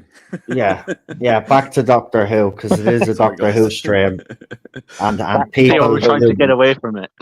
Yeah, Sick of but it. in fairness, just goes to show the state of the show that we can easily, our minds can easily wander. I mean, that's coming to from me, other- like vaguely, other like topics. quite likes this era. And thinks Doctor Who meets the vaguely Doctor Who. Xenomorph. No thanks. God. Oh, I he's don't dead. want any- He is dead. I don't want any crossovers, especially if you're against the Queen. Nah, no chance. Imagine a Time Lord alien. No, Imagine a you're regenerating alien. You're Fuck forgetting. me. You're forgetting the Doctor survives because he uses his brain. Oh yeah, If Ripley What can brain? survive, the Doctor can. Well, yeah, not the current one. I mean, he'd just curl up in a ball and cry. Wouldn't nah, he? he was just probably His trying to brain kiss is the somewhere else. Xenomorph. Yeah, He probably tried to kiss the Xenomorph. Yeah. Yeah. No, he was trying to shag it because it's black. Yeah, his brain is in a different part of his body. Right, back to RTD. Ooh, that's a long tail you got. So where do you see this? So season 2 is about to drop next month, and then after it's ended, we're told we're getting the announcement. So what do you speculating here now? But what do you speculate the announcement will be? Will we get a season 3 on Disney Plus? Will RTD still be the showrunner? Will Ncuti Gatwa still be the Doctor? Loads of questions to answer there. I'll start with you, Lee, first. What do you think No. to every single question? Yeah. You said no again. I don't think there's a snowball's chance in hell, quite honestly. And a lot of people might take umbrage at that, but I just have to say, from all the things that I've been hearing and all the things that I've been sort of privy to, I mean, I can only speak for myself. I'm not saying this is a fact. I'm not saying this is true, but from what I've been hearing, it's not looking good. It really isn't. And I just think, wishful thinking is a very powerful emotion, but it is just that, it's just an emotion. But you have to look at the reality of the situation. The reality is that it's a very expensive show. With ratings like that, you need double the numbers, I think, to justify it. I just think that Disney were not happy with season 1 in the first place. From what I've been told, they were actually. Sorry, I'm still thinking about the double Ds. Yeah. And I just think that it's had its day. I think they're dragging it out as long as possible because they want it to be running as long, if not longer, than the original run of the show. I think there's a lot of ego. I think there's a lot of denial of accountability. And I think ultimately books and documentaries will be written about this period of time. And a lot of things that we've been saying right up to like the events in Cardiff during the Whittaker run, I think that will all come out in the wash. And I think that there'll be a lot of humble pie passed around. But I think a lot of Wouldn't it be funny if in 30 years' time the next production team, if there is one, sits there on a Doctor Who Unleashed and calls this era silly Doctor Who like they did with the 80s, when they had all sat there on their really big high chairs in the unit tower. They're quite emboldened to mock Doctor Who, which they claim to love so much, yet all they ever seem to do is knock it every single opportunity they get. Oh, it will be vindicated. It's incredibly disrespectful what they've done, and the idea that they think 80s Doctor Who is a pastiche when they only need look at what they're doing with this current season. Mate, Delta and the Bannerman is like way more Doctor Who than anything the Geordie era give me. Fundamentally Doctor Who, whatever this I love season 24. Yeah. It's not crappy, Doctor crappy Who. compared to the rest, but it's still good Doctor Who. It's weird how it works. I mean, it's not one I turn to when I want to rewatch it, but I would rather watch that on the loop than watch a But it's single. like even like some things like Fear Her, like it's not a good story, but it's still like it's like there's certain seasons like again some people season 24 isn't most people's favorite. I know me and Dan love Delta and the Bannermen, but most people don't like season 24. But even though you don't like it, it's still recognisable Doctor Who. It's just not a particular Remembrance is a classic, you know. style of Doctor that you like. But it's like you don't look at the Geordie and think, oh well, yeah, I might not like it, but it's also not recognisable as Doctor Who. No, Like it can be bad. I mean, I don't want it to be bad, but it's one thing to be bad and still recognisable Doctor Who. Mm. But when you've got neither, if that makes sense. Then what?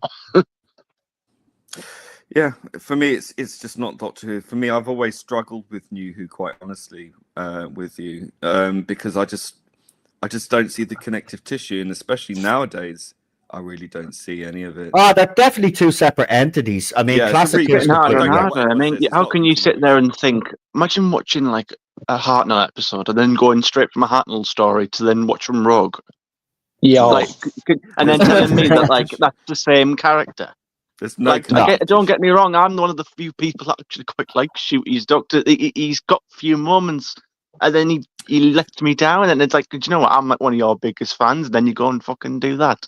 What an awful episode Rogue was. That's the annoying thing. That's the worst bit about being an actual someone who actually enjoys it, even because even I'm who vaguely enjoys some of it. I would love to know Gets even let down as well. what it is about him that you liked. I don't get it.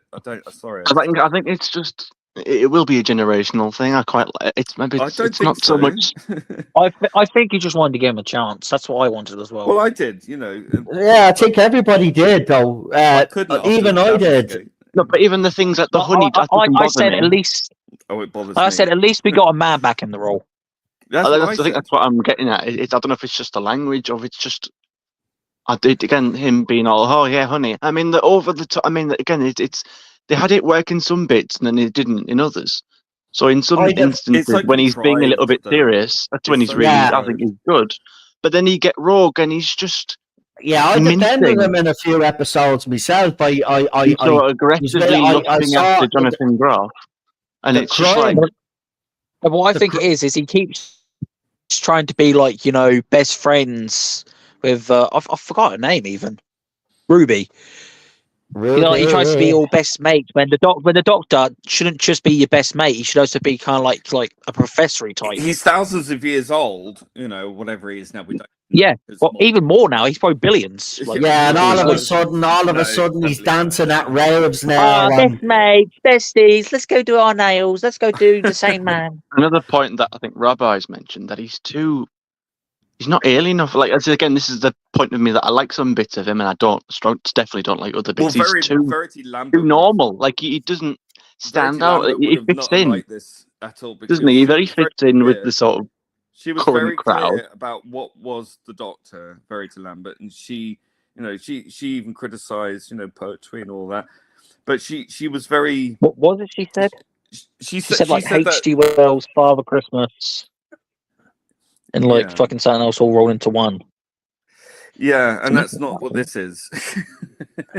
But he is, isn't he? Again, like even again, as someone who likes it. Davison was too young, you know. So what's she going to think about Ncuti Gatwa?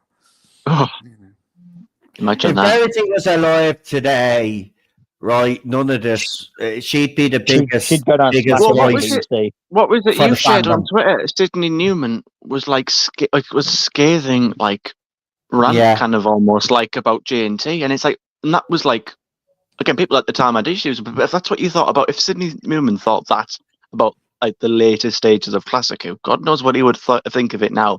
Tell him, God, resurrect Sydney Newman, and get him to watch Rogue and see what he thinks. They'd be all. I hate to say this, but they'd be all turning in. I'll tell you what Sydney Newman would say. Yeah. Or Juno Dawson, Eurovision Ryland episode. Can't wait for that one. God help. That's Snowflake. Don't even get me started on that Snowflake. The biggest, most expensive episode. Yeah, you know Jinx Monsoon's going to be in that one, don't you? I mean, listen. There's loads of surprises coming for the second season.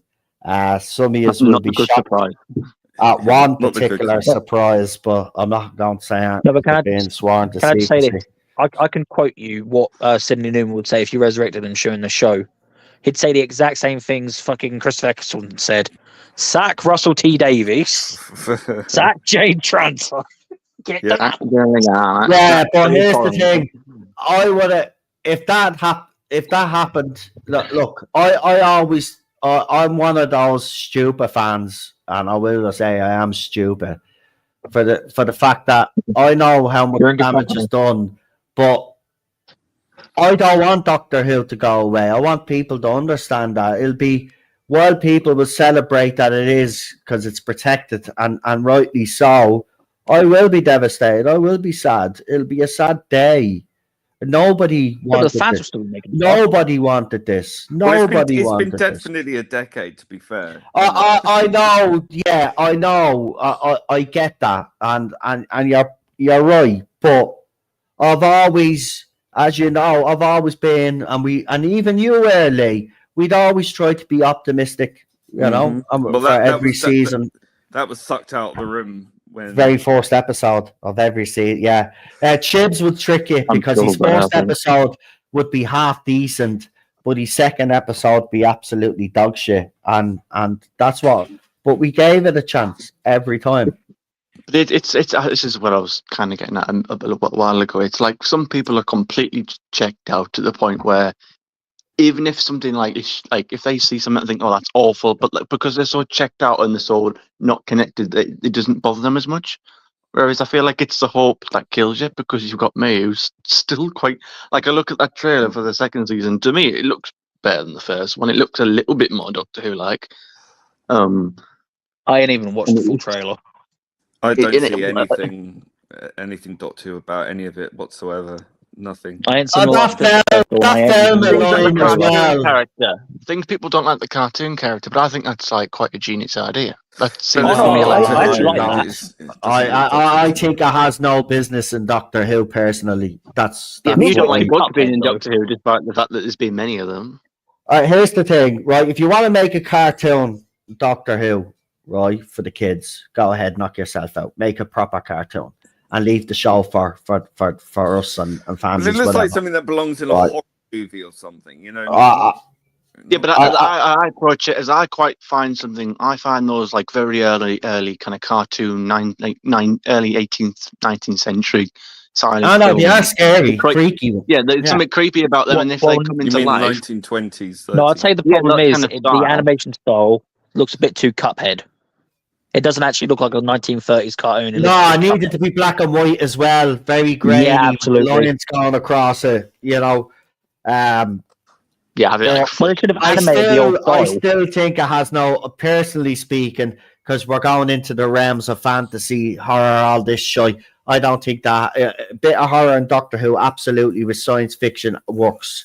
But I don't think this is going to work, to be quite honest with you. Yeah, But it's look, not the same thing, but, really. but yeah, it's not. But look, like every season, I will be here and I will give it a go, and I will be willing I won't. to like it, because I never wanted this show to go off air. I know deep down that it has to now to be saved, but there's still a part of me as a fan that hoping someone would swoop in, you know, and actually save the show. Yeah, that's the stupidity of me that I was talking about earlier on. But I'll always have that hope. But it will be a sad day for me. I know a lot of people will celebrate, but I'll be gutted. I'll be gutted. This is Well, a you should be show bloody that. angry. You should be. Yeah, absolutely I furious. will be as well. Obviously, you know, I'll go through I'll go through probably all the emotions, mate. But the bottom line is, Right now, I'm fuming like John Wick.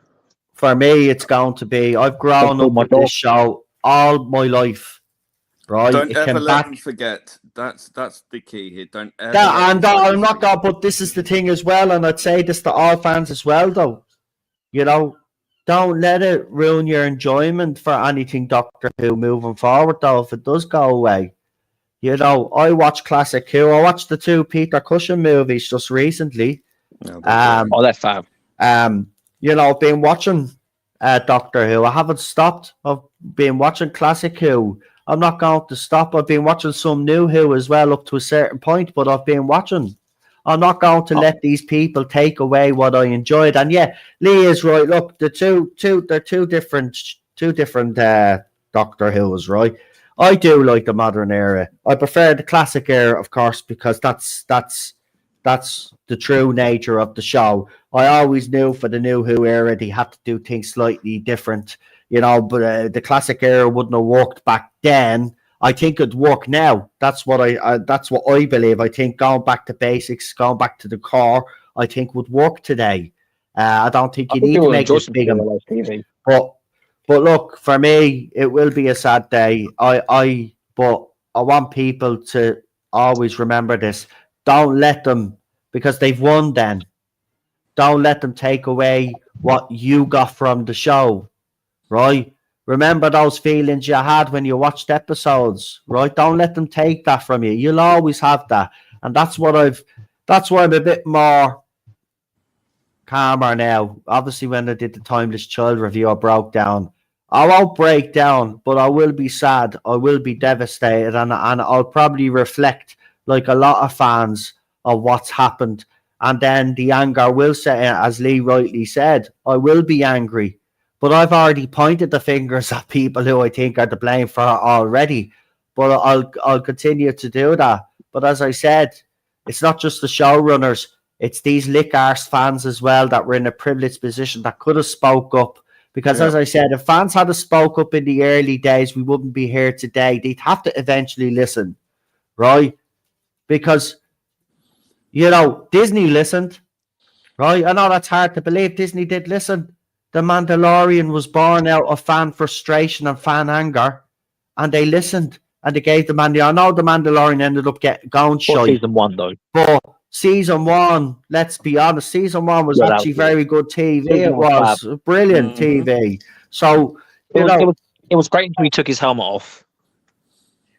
Yeah. When I was watching that, though, I didn't want that to happen. I actually didn't want that to happen. Just until Pedro Pascal wanted people to see his face.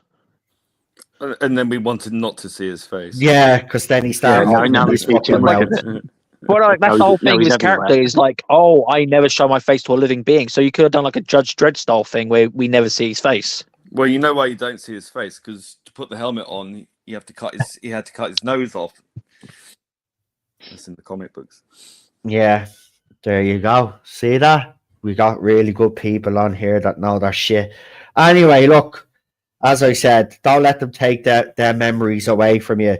But we'll see what happens. But Lee is right. It's not looking good. It's following a similar path as the Chibs era when all the talk about Jodie and he was leaving. And it just seems to me rolling out Whittaker is a signal, the real signal to me that everything is. I'm just seeing Daniel's comment in the chat. I'll do cartwheels when it's gone, mate. I want to see you doing donuts on the street, tearing up those tires, and No. 212 might can't steal them. Give me that. Yeah, mate. but when I see that comment from Daniel, that makes me sad because Daniel's been here from day one, and his optimism and his love for Doctor Who, I've noticed, has been eroded over the years because of what's happened, and that's what's sad to me. And that's what makes me angry. Yeah, because when Daniel first came on, when we did those little falls, his excitement for Doctor Who was still there. And now look at him now in 2025. He's celebrating the fact that the show could be coming to an end. I never thought I'd see the day when he first came on my channel and start speaking about his love for Doctor Who, that he'd be like this. But that's their fault. Yep, exactly. And that's what's sad, because Daniel's not the only one. As Lee has pointed out during this stream, look at the fandom from when it started off, when the show came back to where it is today, and the amount of people we don't see anymore or hear from anymore or who have walked away. Loads of people. It's a damning indictment to what they have done to this show, as Lee said, over the last 10 years. And anybody responsible for the downfall should hang their heads in shame, including you sellout fans. You fans that had the opportunity, that were in privileged positions to actually speak up on behalf of the fandom, but you chose to sell out. You're just as responsible as the showrunners and all of these activists that come in and invested this show. And yous will be held responsible for this show when it goes. Yous won't be getting an easy ride in this fandom. Yous have absolutely obliterated it. Yous have absolutely destroyed the show that we grew up with. It's a shadow of its former self. It's in Doctor Who name only. That isn't Doctor Who. Will never resemble Doctor Who. And the fact that some people out there still to this day back RTD and back what he's doing, hang your heads in shame. You have nothing to be proud of. All you have done is destroyed a British institution, right? A show that has meant the world to a lot of people growing up, generations of fans, generations of families watching this show, and you have destroyed it. And for what? Because, oh, look at me, I'm special. I got pronouns. Right? That's it. That's all it was destroyed for. Fucking woke nonsense. Yeah? And you ought to be ashamed of ourselves. And you know what, RTD? My message to you is plain and simple. You can get fucked, and you can close the door behind you and get the fuck out. I cannot believe I'm actually saying this, because this is what's hard for me, and Lee knows this, and anybody that's been following me knows this.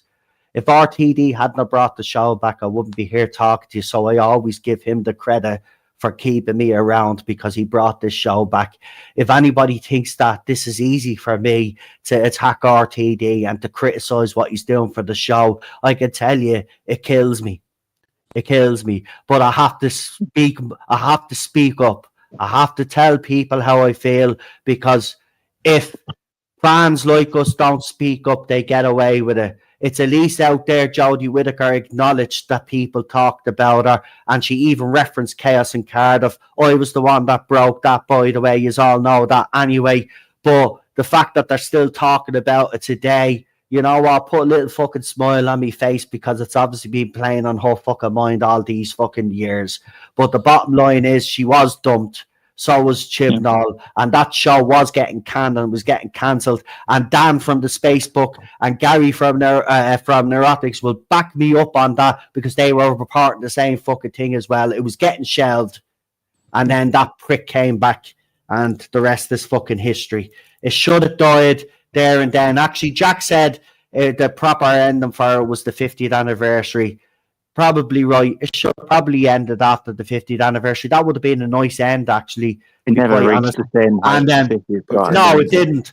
And the thing about it is, though, you had to put rested for 10 years. You'd be coming back now it'd be fresh again. We'd be all excited for a new era of Doctor Who. But now it goes away. As Lee said, it won't be. Listen, I don't see it going away for 5 years, 10 years. I see it long term. I actually said this the other day. This is my fear, and this is why I do get upset about it, because I know if Doctor Who finally goes off air, it'll probably be the last time that I'll ever experience new Doctor Who again. And that's what hurts me. I hope not. Right? That's what hurts me. We'll probably never see it again. So in my lifetime, I'll probably and same with Lee, probably never see Doctor Who again. You guys that are younger than us, yeah, you will probably get to experience Doctor Who again, but we won't. On a positive note. Yeah. On a positive note, seriously, positive note. Get away. I think with the advancements of AI, I think fans will be able to create their own Doctor Who in their own laptops. In the next That's what I've been doing. Yeah, until BBC then decide to sue you all, because you are doing it better than them. If it's for private consumption or not for profit, I think you can do that. If you give it away for free, it's fine. Yeah, I think That's it. What I did. All I went on ChatGPT, asked me to write a sort of Doctor Who story with the 10th Doctor and Martha within 10,000 characters. Copied and pasted that into 11 labs. Picked a voice, and then it did it, and then I put it on YouTube and got a picture to do for the background, and then that was it. That's what you got.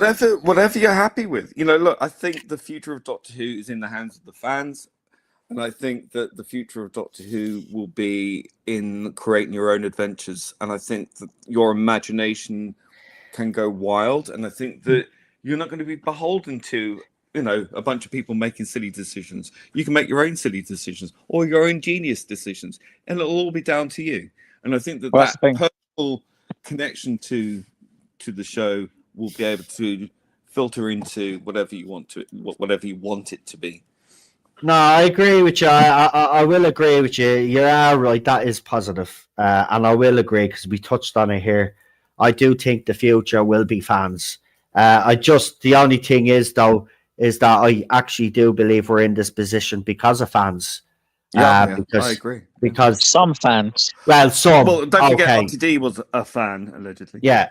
So, but not only that, if you look at what's influenced the last two showrunners in particular, we got the feminists when Jodie Whittaker was cast, and then they ended up writing articles in defense of the show, and then even remember Beth, one of the Time ladies, went to Big Finish and asked how many female writers they had. Then all of a sudden they got a flux of female writers, and then Big Finish went downhill. Look, we don't. It's all there. The proof is there. It's in the pudding. You hire based off talent, not based off sex, gender. I'll bear that in mind next time I go to Nigeria and ask how many white tribes there are. But see, this is the fear I have though with Lee saying fans for the future. While I do agree, I hope it's the right fans this time, because we're in this position now because of some fans and because RTD apparently is a fan. But if you look at what he's written, actually, if you look at what he's written for both eras, you got to be honest. I don't think he ever was a fan. I think he probably was a casual viewer, like the rest of us. I think he's been held back in his era. I think he's too much of a fan, if anything. With RTD, I think he grew up with Doctor Who, undoubtedly, but I think he was also embarrassed by it, and I think that when he brought it back, he wanted to make it cool. So rather than focusing on what made it Doctor Who, he wanted to make it Buffy or whatever was the current thing. Yeah, so no, you're right, because he said that many times. He was embarrassed by Doctor Who. I'm convinced of it. Yeah, no, you're right, because he brings up the Buffy reference all the time. And look, while we might disagree with that creative decision, it worked. It did actually work. But the point that it didn't have longevity, No, exactly. That's where we run into issues then. That's why Moffat then, when he came in, he did a kind of a soft reboot. He kind of wanted to do his own thing with it, but then he went into the realms of fantasy and stuff that RTD is now, which RTD is now doing. So he's actually making the mistakes that Moffat made during his era. Series 5, I think, but it got too clever for itself and didn't know quite what. Like, was it clever though? He thought it was. Yeah. See, that's what I think. I think he thought he was clever. But when you actually look at what Moffat did and you analyze it, I mean, the crack in the wall was a cop out if you kind of really put it all together, because he never actually explained that, and he explained it away with the crack in the wall. Because if you go back and look at his era now, there are a number of plot holes that were never actually. Like he lumped them all into they weren't resolved properly. He just lashed them into the crack in the wall. He kind of did it last minute, didn't he, with the regeneration? Because he had this idea of, let's have a storyline that spans like the Doctor's beginning and is also his end. That was kind of the premise. And then again, the last sort of like, the clerics and the silent. And the tie in his last story, we'll throw it in there and tie it up, which is again a bit messy, but. I remember that being the idea, something along those lines of. Well, the thing is, I think this is a massive problem with the current showrunners and the writers. They don't understand science, and I think No.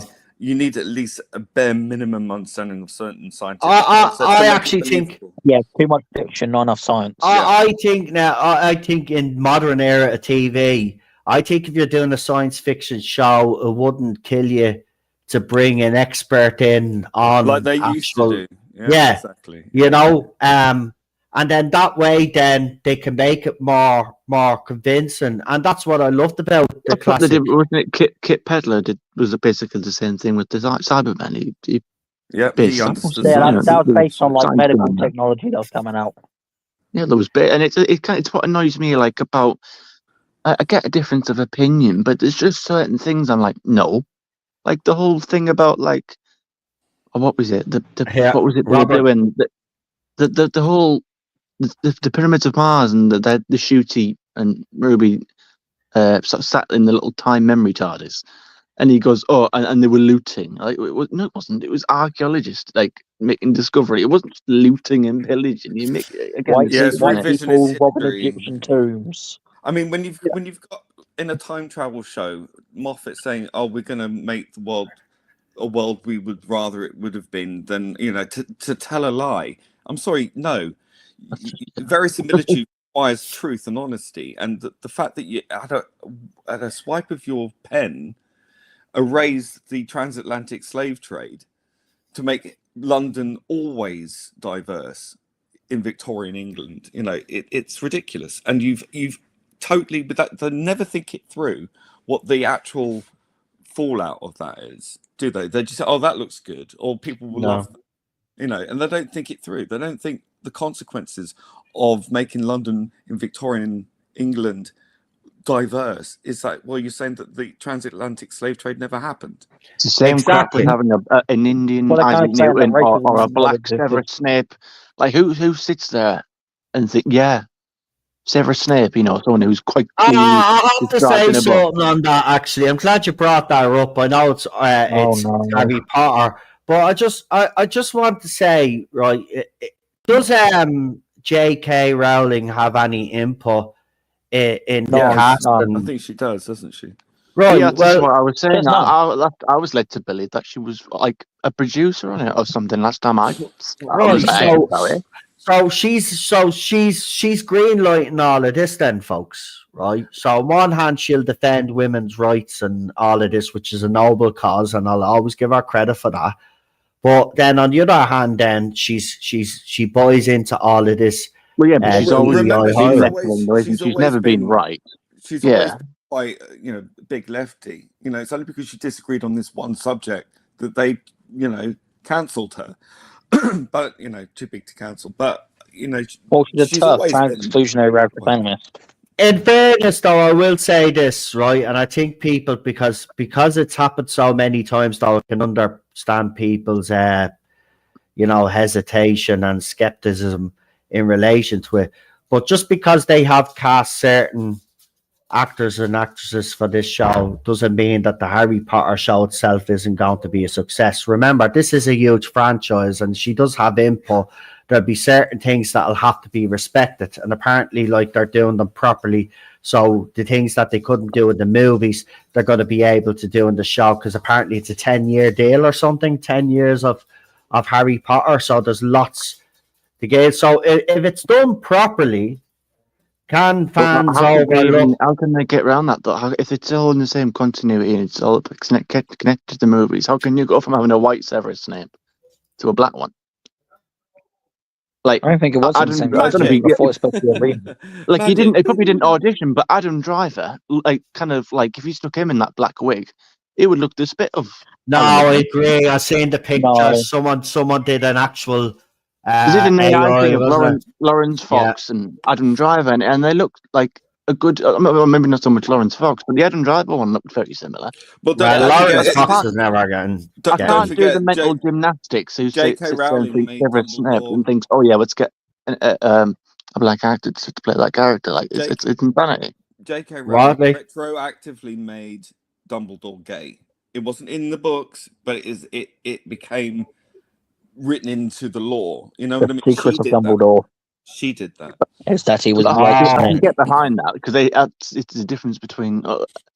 I don't look at Dumbledore and think straight or gay, and if she wants him to be gay, it doesn't deter how I Well, watch the movie. well, here's the But thing, when you though. change, I just think She that's is the an creator, so I mean, if she decides to change something because she is the creator, That's down to whether her. we agree with it or not, you know, it's her choice, and that's the bottom line. What I don't like is though if the creator is dead, like in like Lord of the Rings, for example, the creator that is dead, but yet they're making changes to it that he probably would never have made with it, and that's the issue that I have. 100%. But if a writer is alive and decides, you know, that they want to change a character, well, it's their prerogative whether we agree with it or not. I would just say that she's probably just fucking pandering to a certain. I mean, Lee has pointed it out. She's a lefty, so what do we expect? You know, And even but- then, it's the same degree as Mark Hamill saying, "No, Luke Skywalker could be gay if you want it to be." I mean, it's kind No, of that it- level. Like, no, okay, I'm George personally might have been better the author. writer of the book, but it doesn't. He never says anything about it in the film, does he? Or, you know, or anything of that nature. Look, I if think George that's the author. if George Lucas hasn't come out and said that Luke Skywalker is gay, then Luke Skywalker isn't gay. Don't care what Mark Hamill says. Mark Hamill, right, is just speaks up to be still relevant today, because without Luke Skywalker, let's be honest, he'd probably be just. I mean, Luke did seem to enjoy anime, being a bit voice smug, acting. kissing his own sister, didn't he? And that poster of him with like the ripped abs and, you know, the open. It wasn't even. What was that poster? It was like, didn't even look like anything like the film, but he had like an open chest and his lightsaber pointed towards the sky above him, and it, you know, the woman probably layer wrapped around him. You know, very heterosexual Yeah, kind wasn't of. he Look, like- all these old actors and actresses that are speaking up or try, you know, it's Hollywood. They're all a bunch of egotistical, you know, muppets. They have to be in Even the Morris was spotlight. saying, if the doctor's queer, let's see it. No, let's not. Thank you very much. And again, it's very important to make that distinction between gay Thank you and very queer. much. He ought to be ashamed of himself, actually, you know, to be supporting this era of Doctor Who. Because I want to hark back, obviously, to Juno Dawson, and this is why I despise Ryland as well, because, you know, the bottom line is, if you can actually, you know, have the balls to actually star in an episode written by someone who said being gay is a consolation prize, then as far as I'm concerned, as a gay man and you're in that, you're a fucking sellout piece of shit, right? That's just I wrote this book as queer, basically fucking child abuse shit. Right, that's what I think of Ryland. He's a sellout piece of shit, right? And anybody said that, right? The way Juno put that across, right? And say it was a straight person If that you said that, you'd get right? your channel There'd be deleted. absolute uproar, headlines all over the fucking place, right? I'm sick and tired of these people getting a pass, right, and destroying everything that other people fought for before they even fucking came along on the scene. And now they think they could dictate to people, right? And then this little sellout coward, right, is going on now. That was going to be in this episode. Absolutely should be ashamed of themselves. And the fact that the thin-skinned little freak commented under me comment when I was directing it at BBC just goes to show you how fragile his fucking his ego actually is. I can't stand him, right? There was a time where I actually liked that man. Not gonna lie. When he first burst on the scenes, I thought Ryland was a bit of fresh air, to be honest with you. But even the British public are sick of him now. He's everywhere. He's everywhere. You can't. There's not one TV show or game show or whatever it is, and he fucking shows up. He's there, right? And now he's in Doctor Who. Doctor Who fans have to fucking suffer. But he's a sellout. Still Right. casting it same as Davina McCall. Oh, let's just get these big names. Sellout. Sellout, man. Sellout. People like Lee didn't fight for his rights to have little dickheads like that sell them fucking out. Right? He ought to be ashamed of him fucking self. Right? He obviously doesn't understand the history and the fucking struggles of people like Lee back in the day. right? Lee has been on this channel plenty of times and spoke about the experiences he had growing up. These people have never experienced anything that Lee has experienced, and this is why they sell out, right? This is why they sell out, and it's fucking disgusting. I'm sick of it. It happens here in Ireland as well, man. You see it. The left even sell them out as well. It's all virtuous signaling from all of these muppets, right? As soon as the tide turns, they'll all fucking turn, right? They don't back up at. They say they don't fucking defend people when they fucking should. And Ryland should have fucking come out and said something, right? Because there was a backlash when he was announced, by the way, right? And the biggest backlash was, right, was that post going around. That's those comments that Juno Dawson made, right? Even people inside the LGBT community, we don't like calling it a community, but they're outraged, right? And what that prick should have done was he should have come out with a statement and explained his reasons why he's a fucking sellout. Right? Bottom line. Well, we know why. It's for the fucking. It's for the loot, isn't it? It's for the money. Well, yeah, he sold out for money, mate. I know the reasons. It's on a few notes, you know, £5 notes, £10 notes, £20 notes. You can read it on there. Or the rest It's all in them notes. Right, he's an arrogant little sod, right? Do you know what happened to him when he first came on the scene? Right, you could see he was kind of innocent and blah blah blah, but he's like most people, right?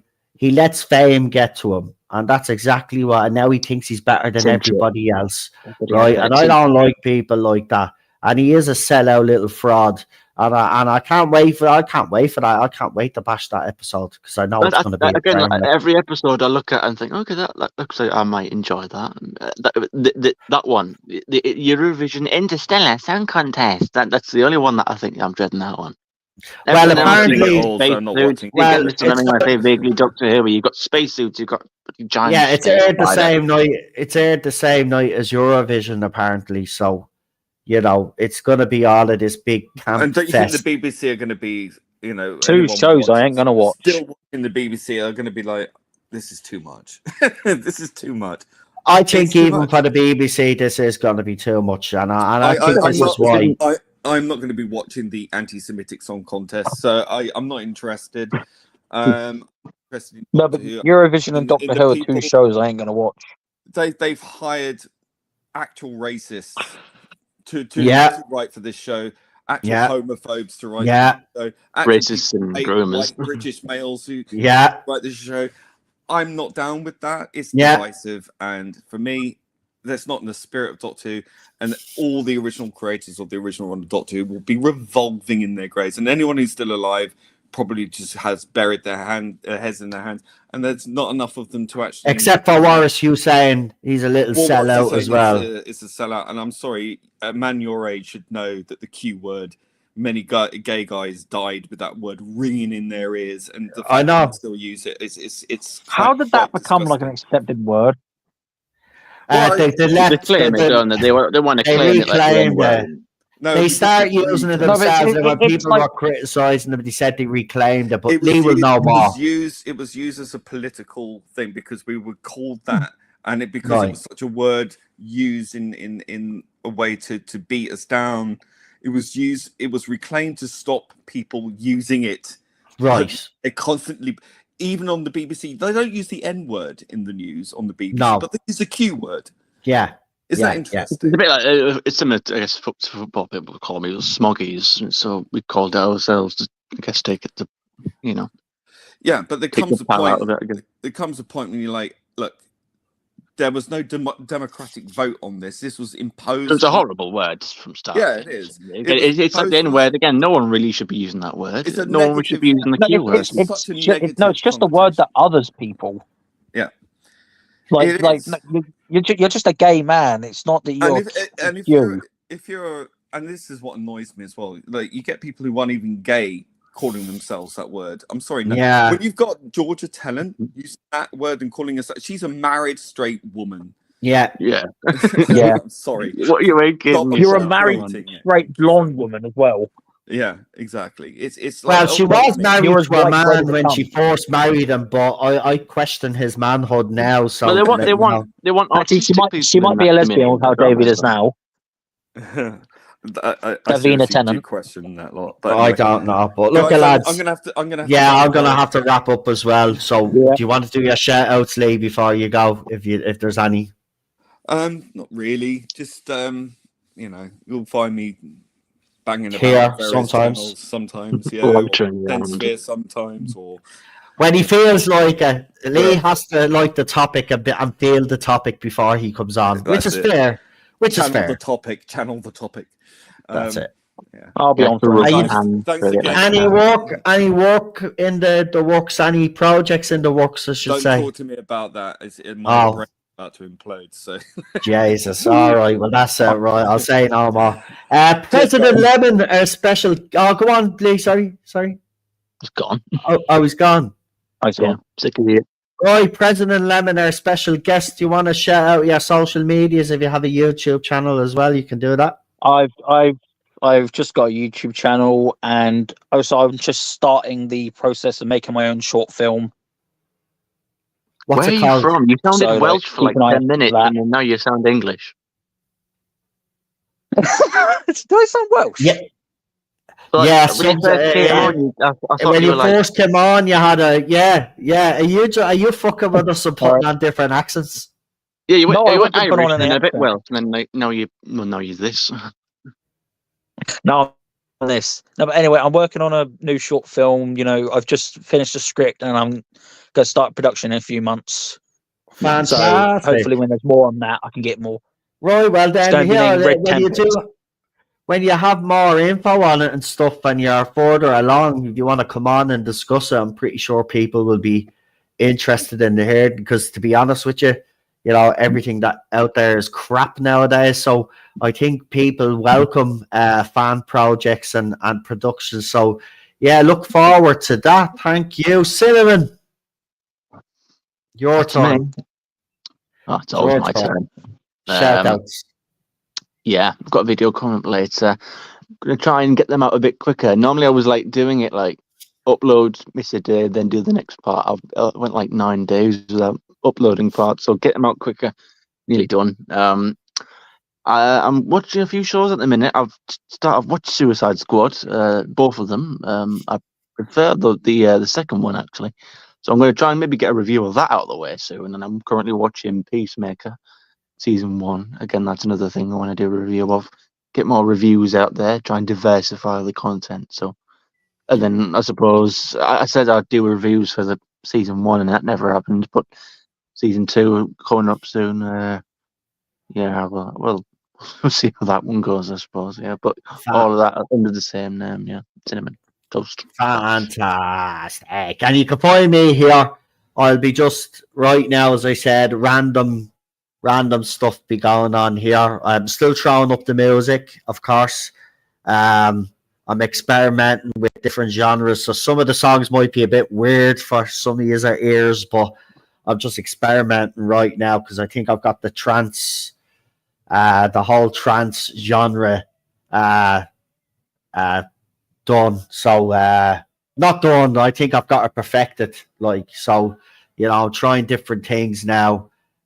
So look out for some of those songs, and I'll be back doing videos, of course, as well if I see anything interesting.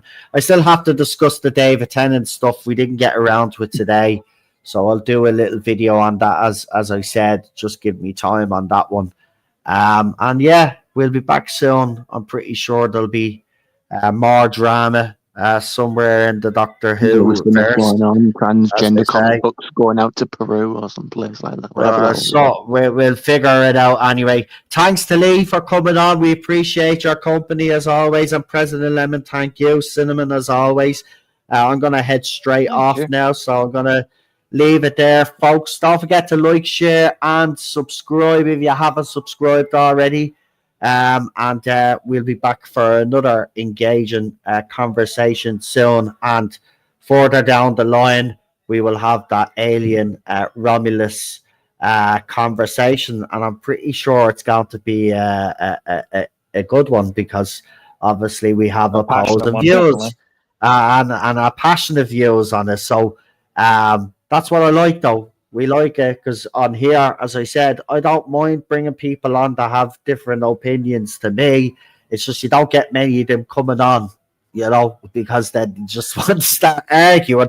But President Lemon won't be arguing because obviously he wants to get down and defend the movie, and that's what I like. And I'll defend my point of view, and I'm pretty sure Jack will defend. So it'll be good. We'll have a nice little debate on stream, and then you guys then in the chat then can have your own little discussion and let us know what you thought of the movie. Anyway, I'm going to leave it there. The missus has come home. I'm off to cook dinner now, and there's music playing in the background, so I don't want to get copyrighted because of the stadium there, idiots. Anyway, talk to you soon. Bye-bye. Have a good evening. Bye. Make sure you eat your Weetabix.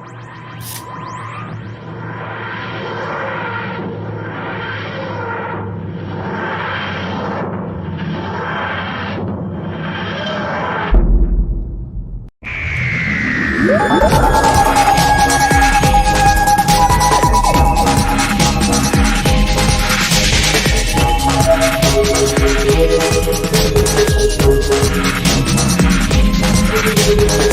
back.